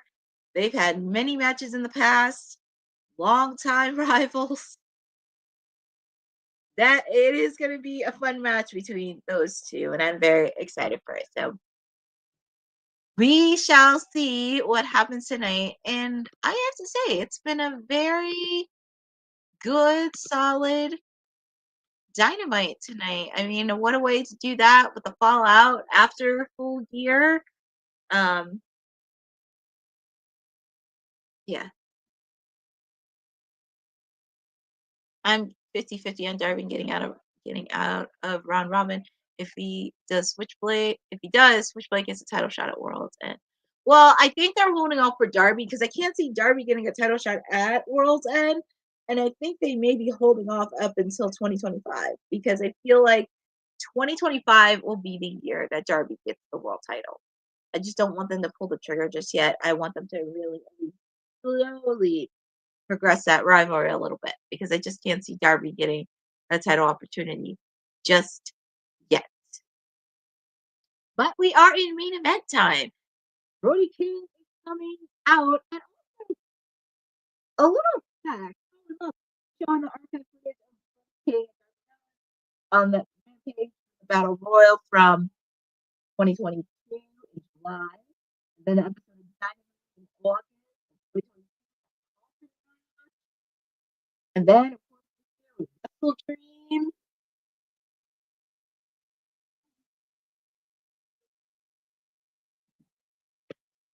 Plus, I think the fight of the Fallen will be fierce because we saw Saturday that will be simulcast. Oh, I did not know that, so that's actually going to be good to know. I could see Darby Allin challenge for the AEW World Champion of Revolution. Yeah, that's what I'm thinking too because I don't think it's going to happen at World's End. I think it's going to probably lead into 2025 because we still don't know who's the person behind Jon Moxley that's trying to run AEW. So there's a lot of pieces. And speaking of Darby Allin, there is the man of the hour, the guy who will not stay down and he won't quit, and also running Moxley, ruining his car. Darby Allin.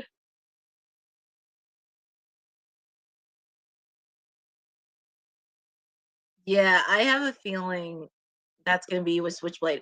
And also, this could be really interesting because, as I mentioned earlier, they're the Death Riders are the Trios champion. Could we see the Bang Bang Gang challenge them for the Trios belt at World's End? Because that would make a lot of sense. And also, the thing about this, if with Switchblade versus John, at least it'll even the odds a bit with Switchblade because he does have backup, of course, with Juice and the Gun brother and the Guns. So that could really be a good factor coming in because a lot of times we always see people get outnumbered. But I think this will be pretty good. And I think it'll be a good legitimate rivalry for the Trios Championship to see that. But we are in main event time, and Brody and Darby shook hands out of respect because, like I said, they both have respect for each other. They came from the Pacific Northwest, and here we go for this Darby Allin, Brody King.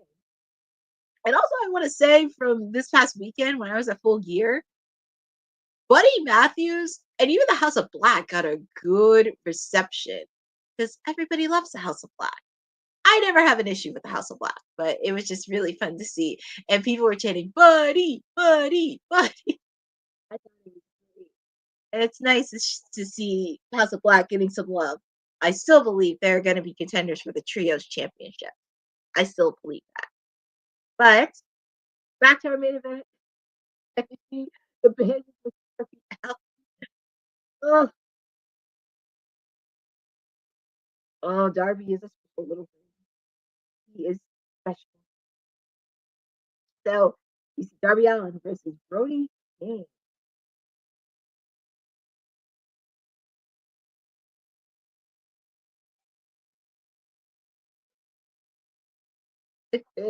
So it looks like Brody.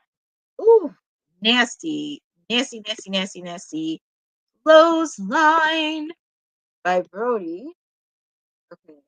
He's just out like a rag doll.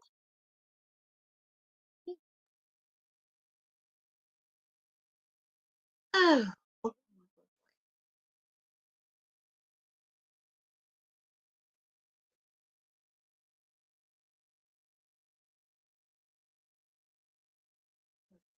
So, okay, so there's only a match for the collision.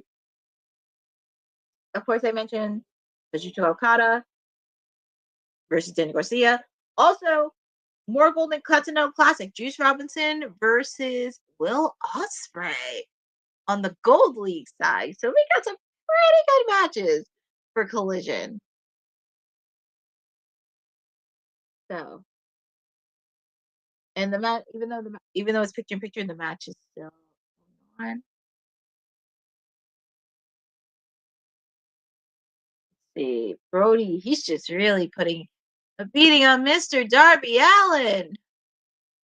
He's putting a beating on Darby.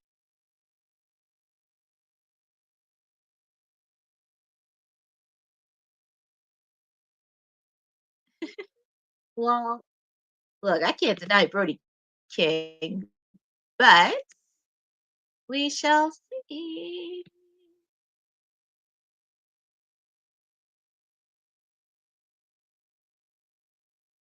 So, Brody, he's just putting a beating onto Darby Allin.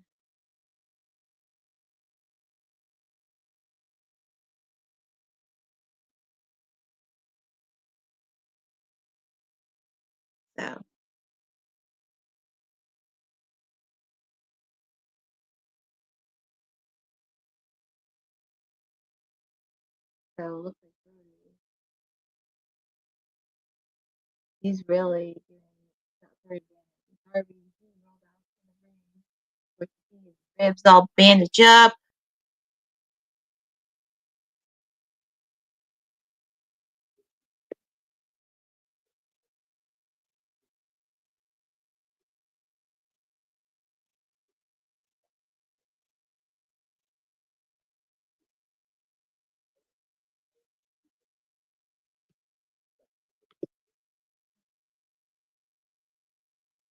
So, see. All right. So, to kick out by Darby Allin. And all, and like I said, we're in main event time if you are joining. So, hi, Steve. Thank you for joining. If you are joining, we are in main event time between Brody King, Darby Allin, for the Continental, Classic in the Gold League. Yes, Bobby, is nice to see him, but definitely want to give a shout out to everybody that's been a part of tonight's one. You guys are amazing. And taking time out of your schedules to join with me. But don't go anywhere because after Dynamite's over, I'm going to give a quick post show on tonight's event and I will let you go. So don't go away after. Woo!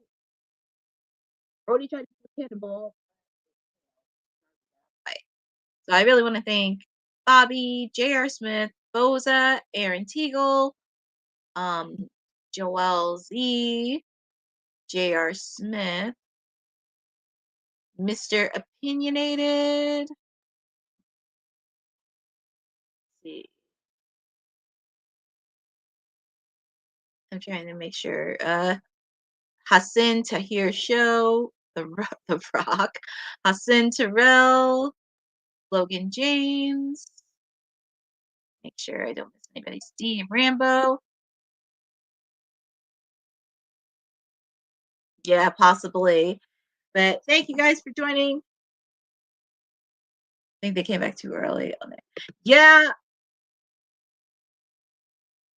Yeah, I know. I don't hear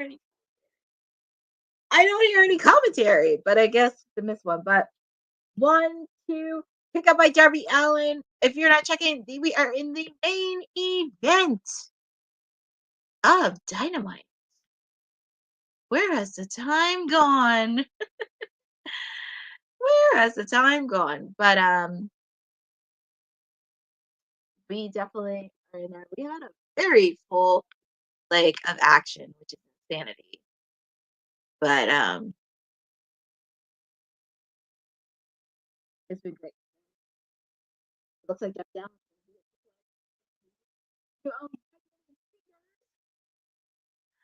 He's fighting one of the figures.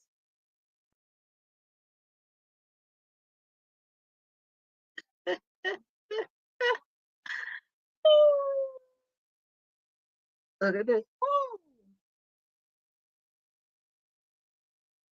Is that a red dress? By Brody. Oh my god.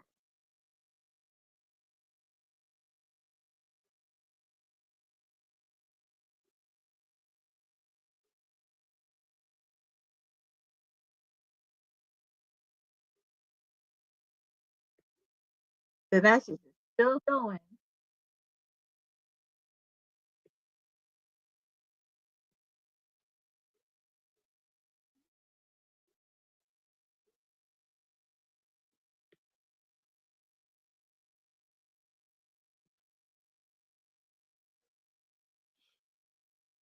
Yep.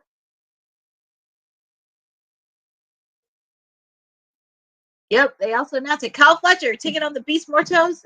They're also announcing about the Pharaoh collision this week. And next week, Jay White's going to take on the 1/3 of the Trio Champion pack next week. So don't be shocked. Darby Allin, right? I would not be shocked during that match between Switchblade and Pac. I would not be shocked if you see an appearance from the Bang Bang Gang.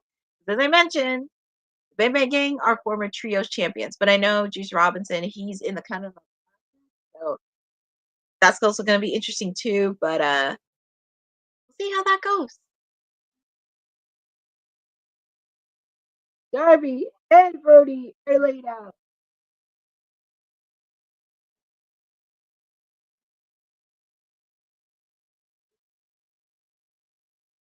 By Chelsea. Pretty much whoever wins gets 3 points. Let's see, Darby. What's he gonna do here? Coffee drop, but Brody caught him. No reverses. Brody, he's got him. Boxing that's long. What's he gonna do here?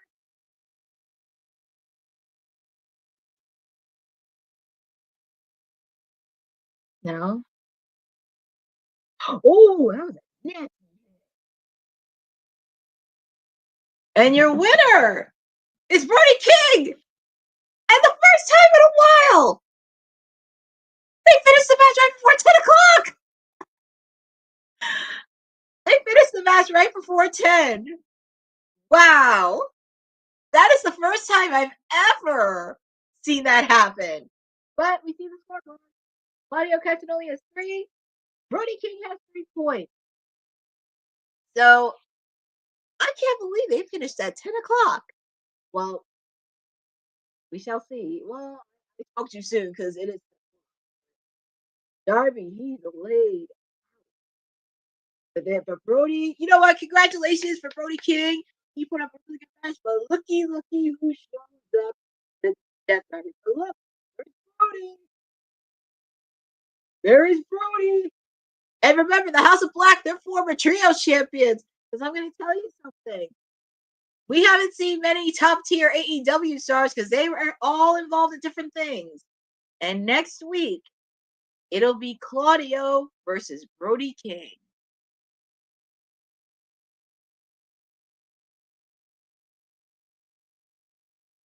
And look at that. They ended at 10 o'clock. Wow. This is crazy. They ended right at 10 o'clock.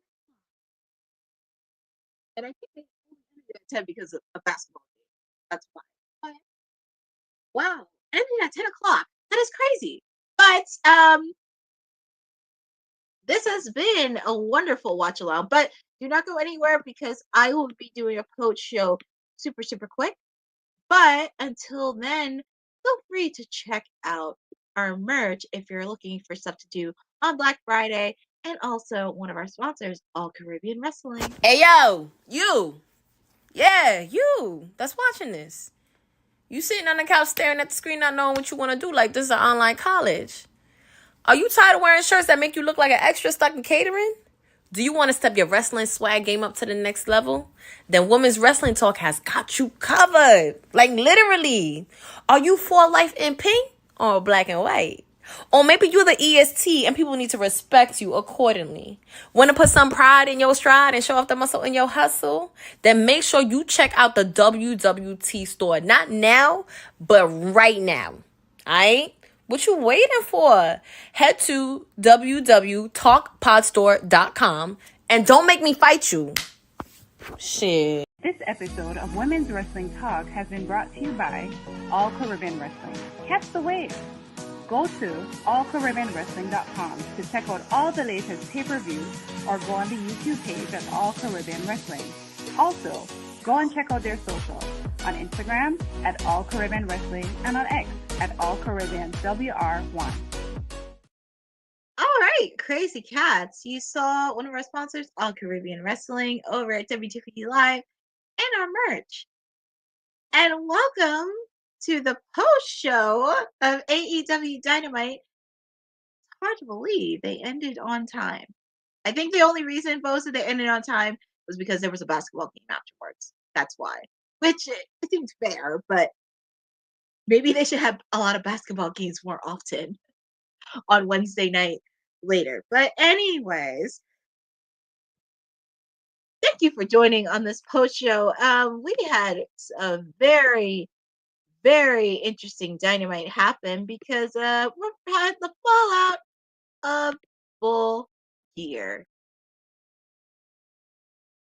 Yeah, I think it did. But also, it should keep in mind, like, ending at 10 o'clock. I know he's used to doing overruns, but 10 o'clock. And also on top of that, it is the night before Thanksgiving, so everybody wants to be home with their families, which is fine.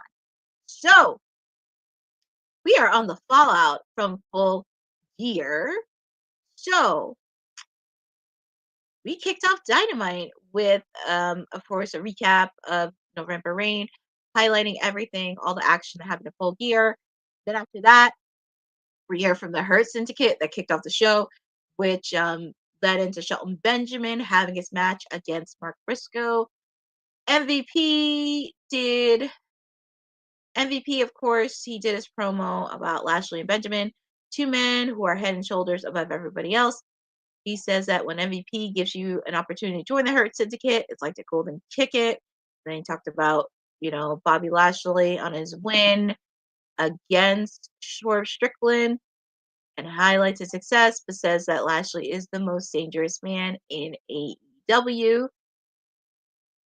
That could be true, but let's see what he does. And I'm very shocked he wasn't in the Continental Classic match, but we shall see. But MVP goes on to say they are there for titles and powers, and they're merchants of misery. And yeah, I will say that match was really good. But I'm very happy that it was a very solid match between Mark Briscoe and Shelton Benjamin. Just seeing them go back and forth, and Mark Briscoe is no joke. So, winner of the match for the Continental Classic is Shelton Benjamin. So he won his match. But also, going into this feud, and I'm going to talk about Swerve in a little bit. The feud with Swerve and the Hurt Syndicate is way far from over. I feel like MVP still has something, and Bobby Lashley as well still have something within Swerve So this whole feud with all of them is way far from over. And it's going to be intriguing to see what goes next, which I will talk about later in. But congratulations, Shelton Benjamin. Definitely had a good showing. Was definitely a good showing. But there's still more to come. It's not the end all be all, but Mark Briscoe, I hope he does get a win in the Continental Classic. It's a really good opportunity for him. We shall see. After that, we got to see Mercedes Moné come in and talk about her match against Chris Statlander, and it was definitely one of the best matches. I know people talk about Will Ospreay and Kyle Fletcher, but I have to say one of my favorite matches was Mercedes Moné and Chris Statlander, and those two ladies. And I think that was Mercedes' toughest opponent yet. Because I'm going to tell you something. How many, and this is no shade to Dr. Britt Baker and Hikaru Shida and many women who faced off against Mercedes, but how many females do you know within that AEW roster women handled her brick house? That is, it was crazy.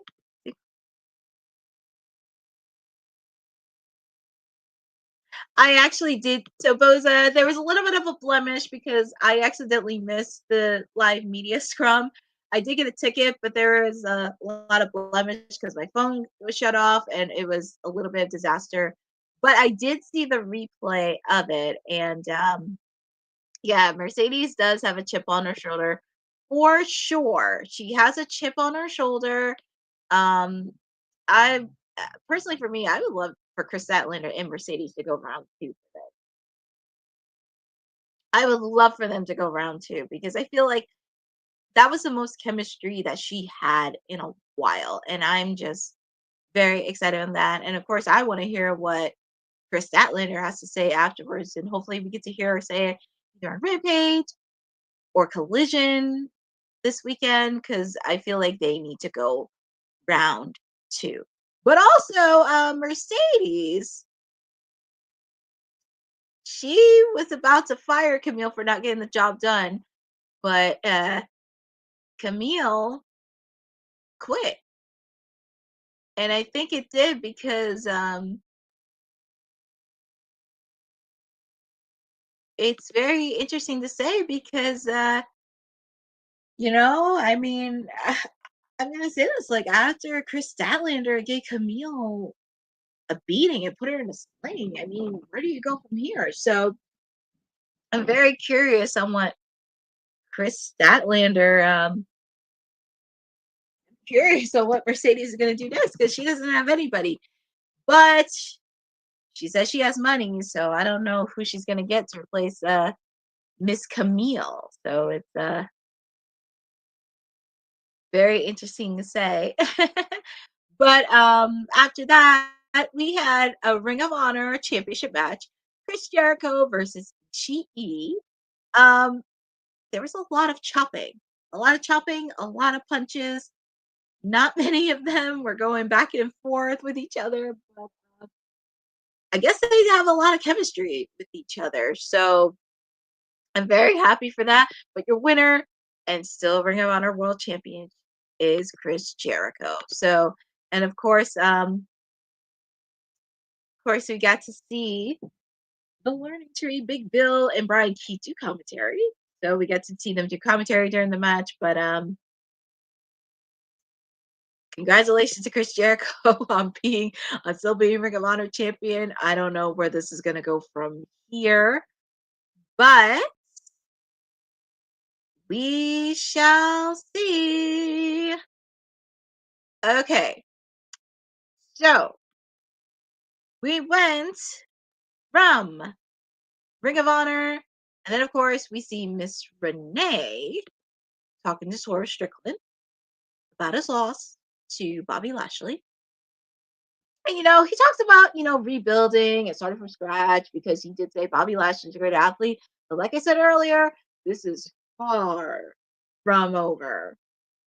Far from over. So, once Swerve and Nana talk about it, You see one half of my clients, the Acclaim, Max Caster, walk by and laugh at him about it.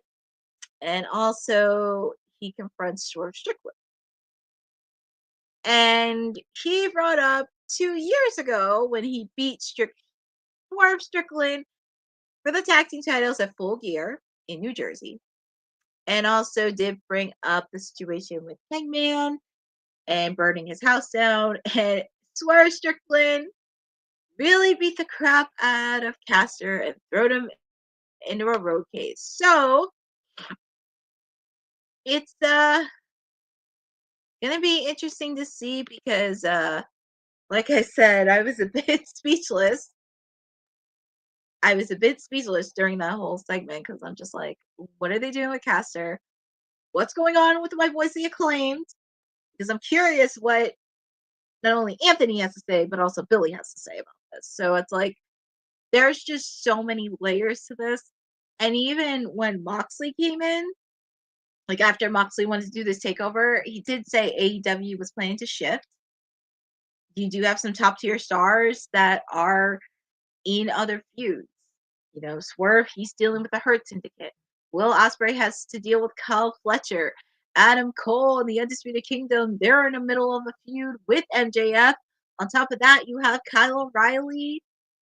There's a lot. And even when MVP and the Hurt Syndicate come in, you do see a lot of chipper within the Acclaim. So that's also another thing to really watch as well. So I don't know what's going on with my boys. I don't know what is going to leave with Swerve because, I mean, I won't be surprised if the Acclaim does split. That actually robs me of a rivalry with Private Party for the tag team titles because there is so much deeper backstory with those two because they're both homegrown AEW talent. They both had similar paths on getting into AEW. And they also do have similarities in goals. And I'm pretty sure Private Party kind of were, even though they came in 2019, they probably were inspired by the Acclaimed who were at that height in when they first came on to AEW, and all the fans loved them organically. So we'll see what happens.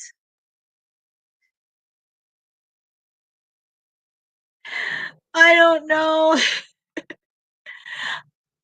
It's gonna be really interesting. I know, Boza. It left me speechless as well with my boys.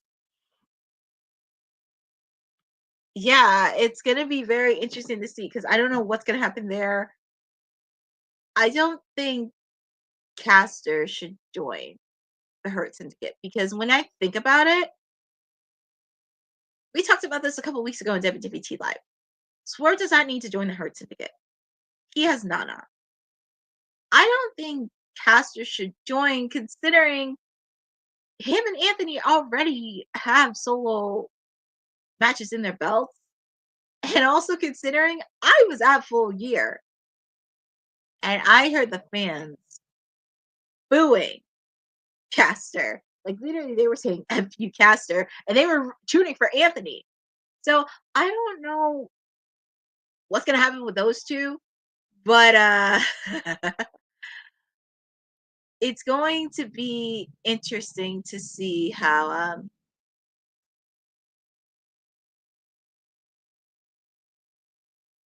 they are teasing, but I don't think he's going to join. And I think the only reason MVP wants him to join is because of his dad. And I said this the last 2-3 weeks. I just don't think he's going to join. I have a feeling he's going to play possum with the Hurt Syndicate. And I think Swerve is going to get some unnecessary help with the Hurt Syndicate. Because as I said earlier, Swerve cannot handle all three. There's just no way he can handle all three. There's no way. So I can't see like Caster joining because like he's already has charisma on the mic. I mean, come on. He doesn't need to join. He really doesn't. And also, I don't even know what's gonna happen with him and Anthony. Because we still have to figure that out. So hopefully we'll figure it out in a couple days or weeks. And also, of course, Billy has to put a say in it. But that I was a little speechless after that, and it's gonna be well, I'm just gonna keep my eyes and ears open because this is going to be interesting. And also, this is something they know each other very, very well. You've seen some of the spats with the Acclaimed, and when Swerve was teaming with Keith Lee, you should know. So, I don't, Bobby, I don't know about Powerhouse Hobbs because he's supposed to be in the middle of a spat with the Don Callis family. So I think Powerhouse Hobbs is going to do some work because he still has a chip on his shoulder from the Don Callis family. I could possibly see either Leo Rush or maybe Ricochet because MVP gave Ricochet his card, and also maybe Mercedes. MVP gave Mercedes his card, so we shall see. But I don't see my guy Caster joining the Hurt Syndicate. It's the same thing with Swerve. He really doesn't need it. But I'm very curious how these two are going to go.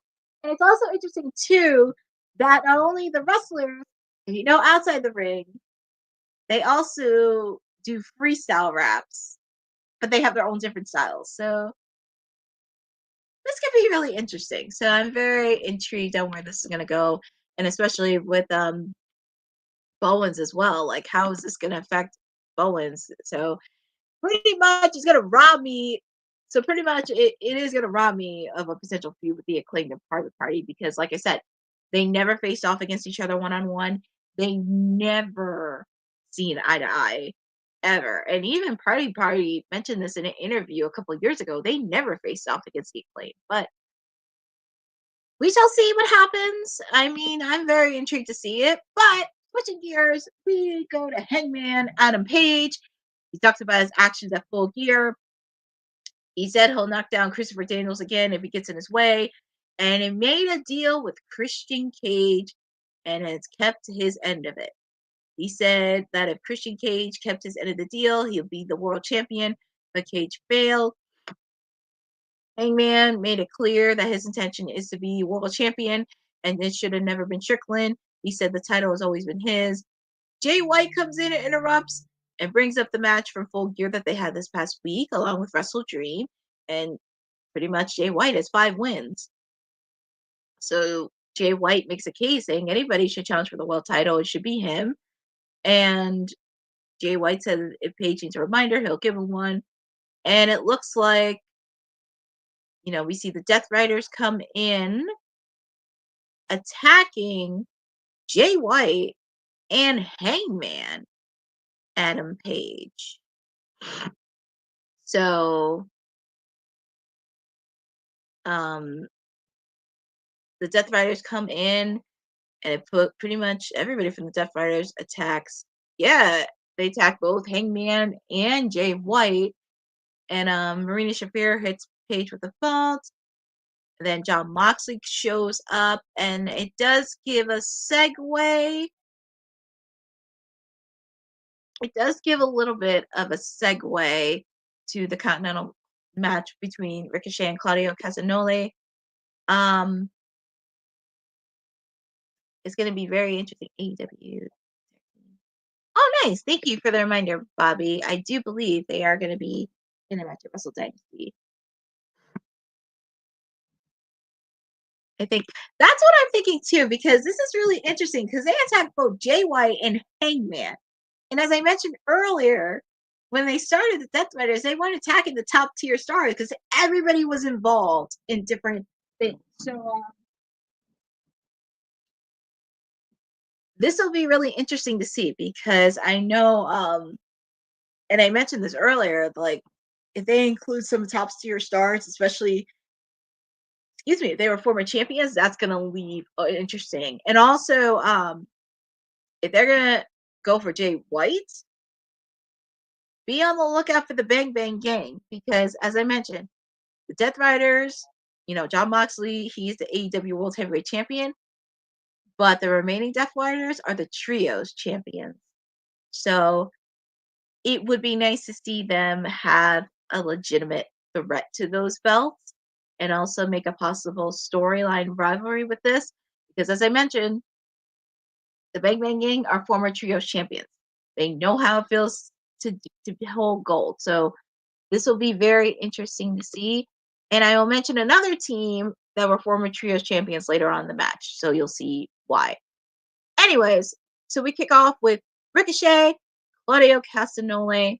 And I will say that was a really solid match. And it really made me be a fan on what the Continental Classic is about. Just going up against people who were former rivals in the independent scene, but also seeing them thrive. As I mentioned, this is actually Ricochet's second loss, I believe, second or third loss. I mean, it isn't great. It isn't great, but like I said, there's plenty of time to come back from the Continental Classic because, like I said, they just started. There's a few that have 3 points, but they'll get back. Like Mark Briscoe is going to come back. Ricochet's going to come back. So it's not the end all, be all. And of course, backstage, we see that creep down Callis. You know, he's having a Kyle Fletcher's win against Will Ospreay. And also, Fletcher, he makes it a goal to win the Continental Classic, which he has a match this Saturday against the Beast Mortos in the Blue League. So that should be a fun one. Of course, we hear Adam Cole along with Mike Bennett and Matt Taven. And it pretty much is self-explanatory. Adam Cole wants MJF. He vows to beat him after what he did to Roderick Strong. And then Kyle O'Reilly comes in and he mentions that Cole should let him fight MJF. And, you know, he said last week Kyle was right that he did not want his friend fight his battles. But unfortunately, MJF appears on the screen and of course he does say no. But he said the Dynamite Diamond Battle Royal is next week. So far, Adam Cole and Kyle O'Reilly are going to be in the Battle Royal. I don't know who else is going to be in that Battle Royal, but it's going to be very, very intriguing. And it usually happens. Where is Wardlow? Well, I know he was injured earlier this year.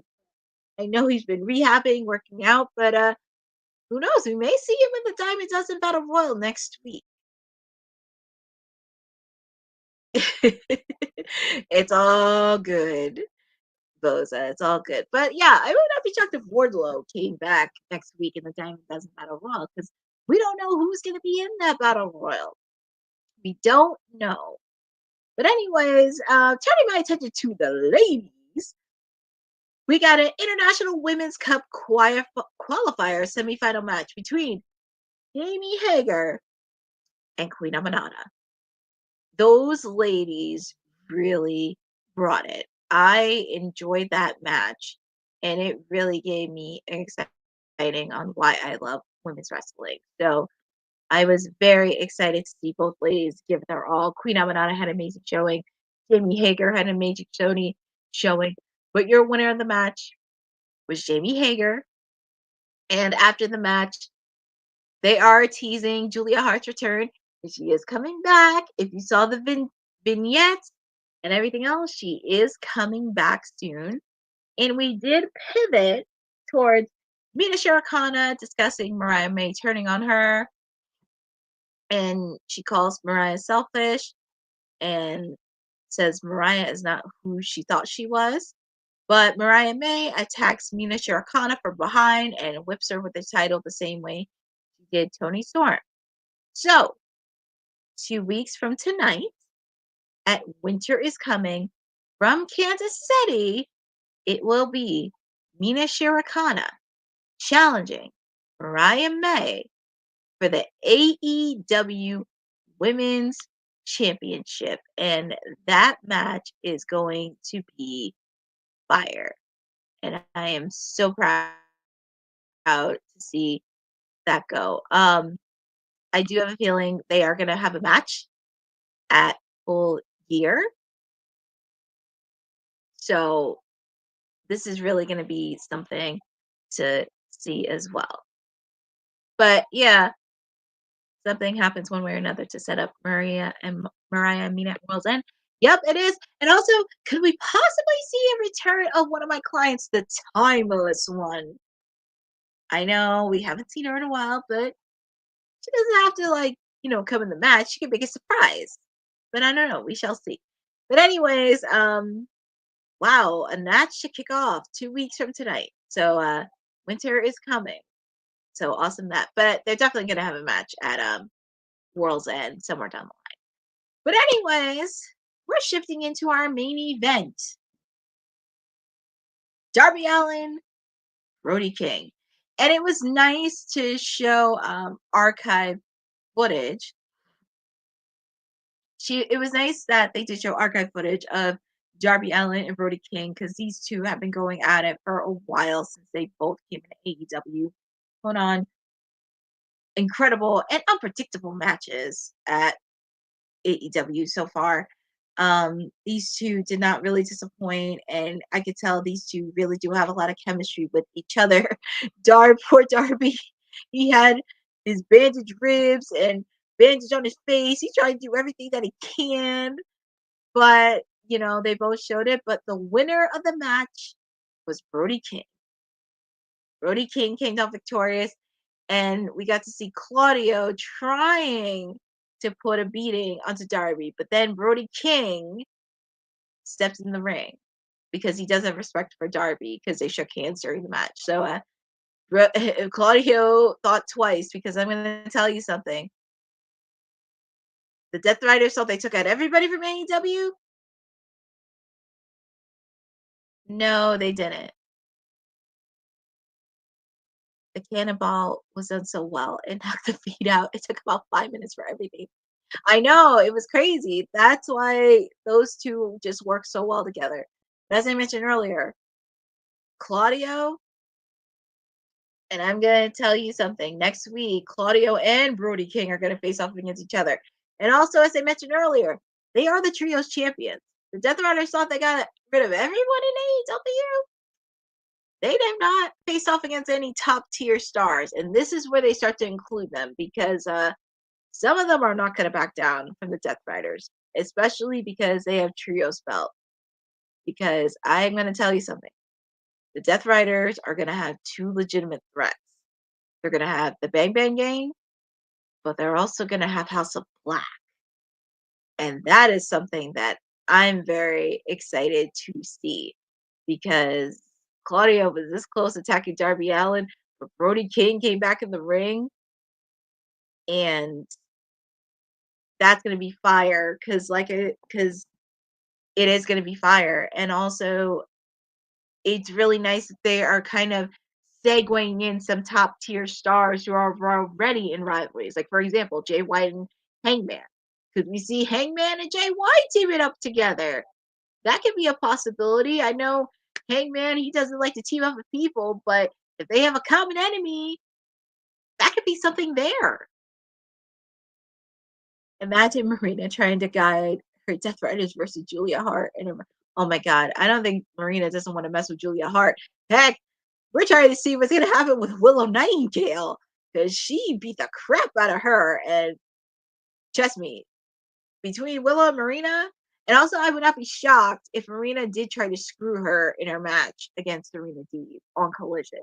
So that's going to be a really interesting, that's going to be a very, very, very interesting match to have, and I will be looking forward to seeing that in the coming weeks. And also, I like to see more of the ladies shine, because everything does not have to be involved with the AEW women's title or the TBS title. I'm going to see some storylines within the women's division to really get an opportunity.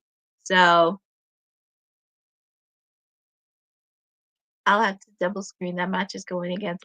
Yeah, that is true, but we shall see. It was very much, but it was a very good, solid episode for Dynamite, especially after the fallout for Full Gear. I'm going to give it an 8 out of 10. There are a few things that I'm still trying to fluster over.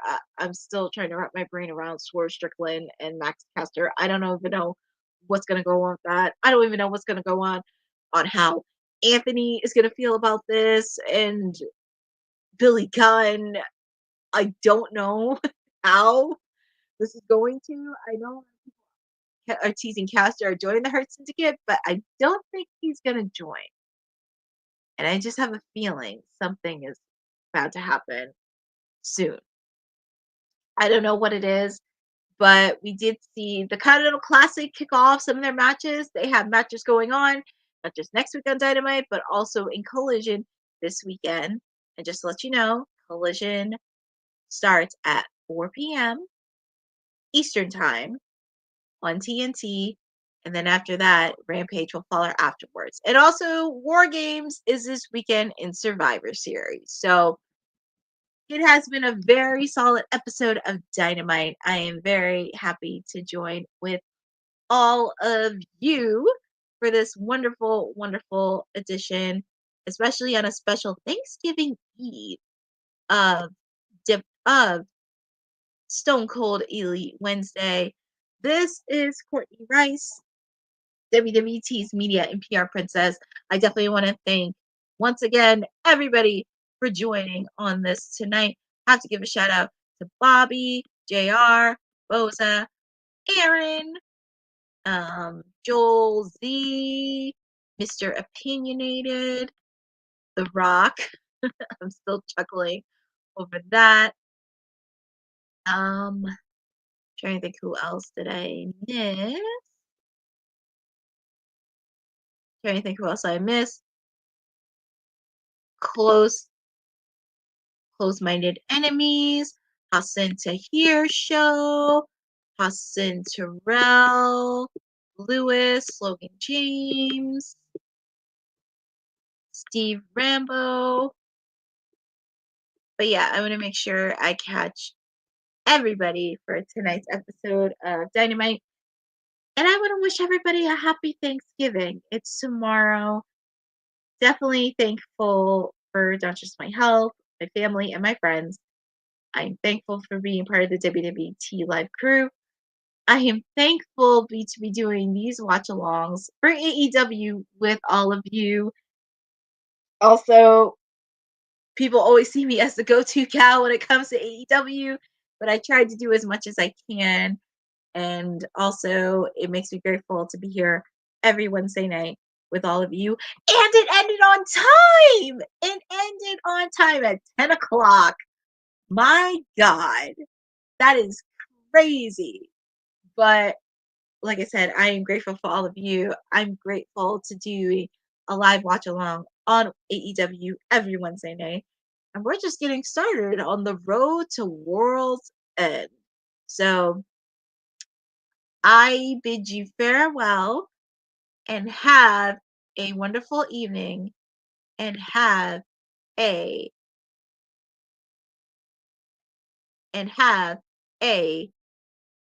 wonderful Thanksgiving, and make sure to spend time with your friends, your loved ones, and just remember to be kind. Be kind to others. Don't let anybody get you down. Just be kind and open your heart. So I bid you farewell. This is Courtney Rice. And also, if you would like to follow me, I am here every Monday, Wednesday, and Friday on WWT Live. Of course, every Wednesday, I have Stone Cold Elite Wednesday. This weekend, I am doing a toy drive with the Monster Factory and Bell to Bell, which is happening this weekend. Feel free to connect me on there on @CourtneyNJ11 on Twitter and Instagram. So there'll be more details on the tour drive this weekend. So I wish you guys farewell. Have a wonderful Thanksgiving, and I will see you guys next week. Thanks for joining WWT. Don't forget to like us on all social media platforms at wwtalkpod. Like and subscribe on all video and audio platforms, like yesterday, my G. And check out our website at wwtalkpod.com. Thanks for watching Women's Wrestling Talk, the #1 women's wrestling network on the planet.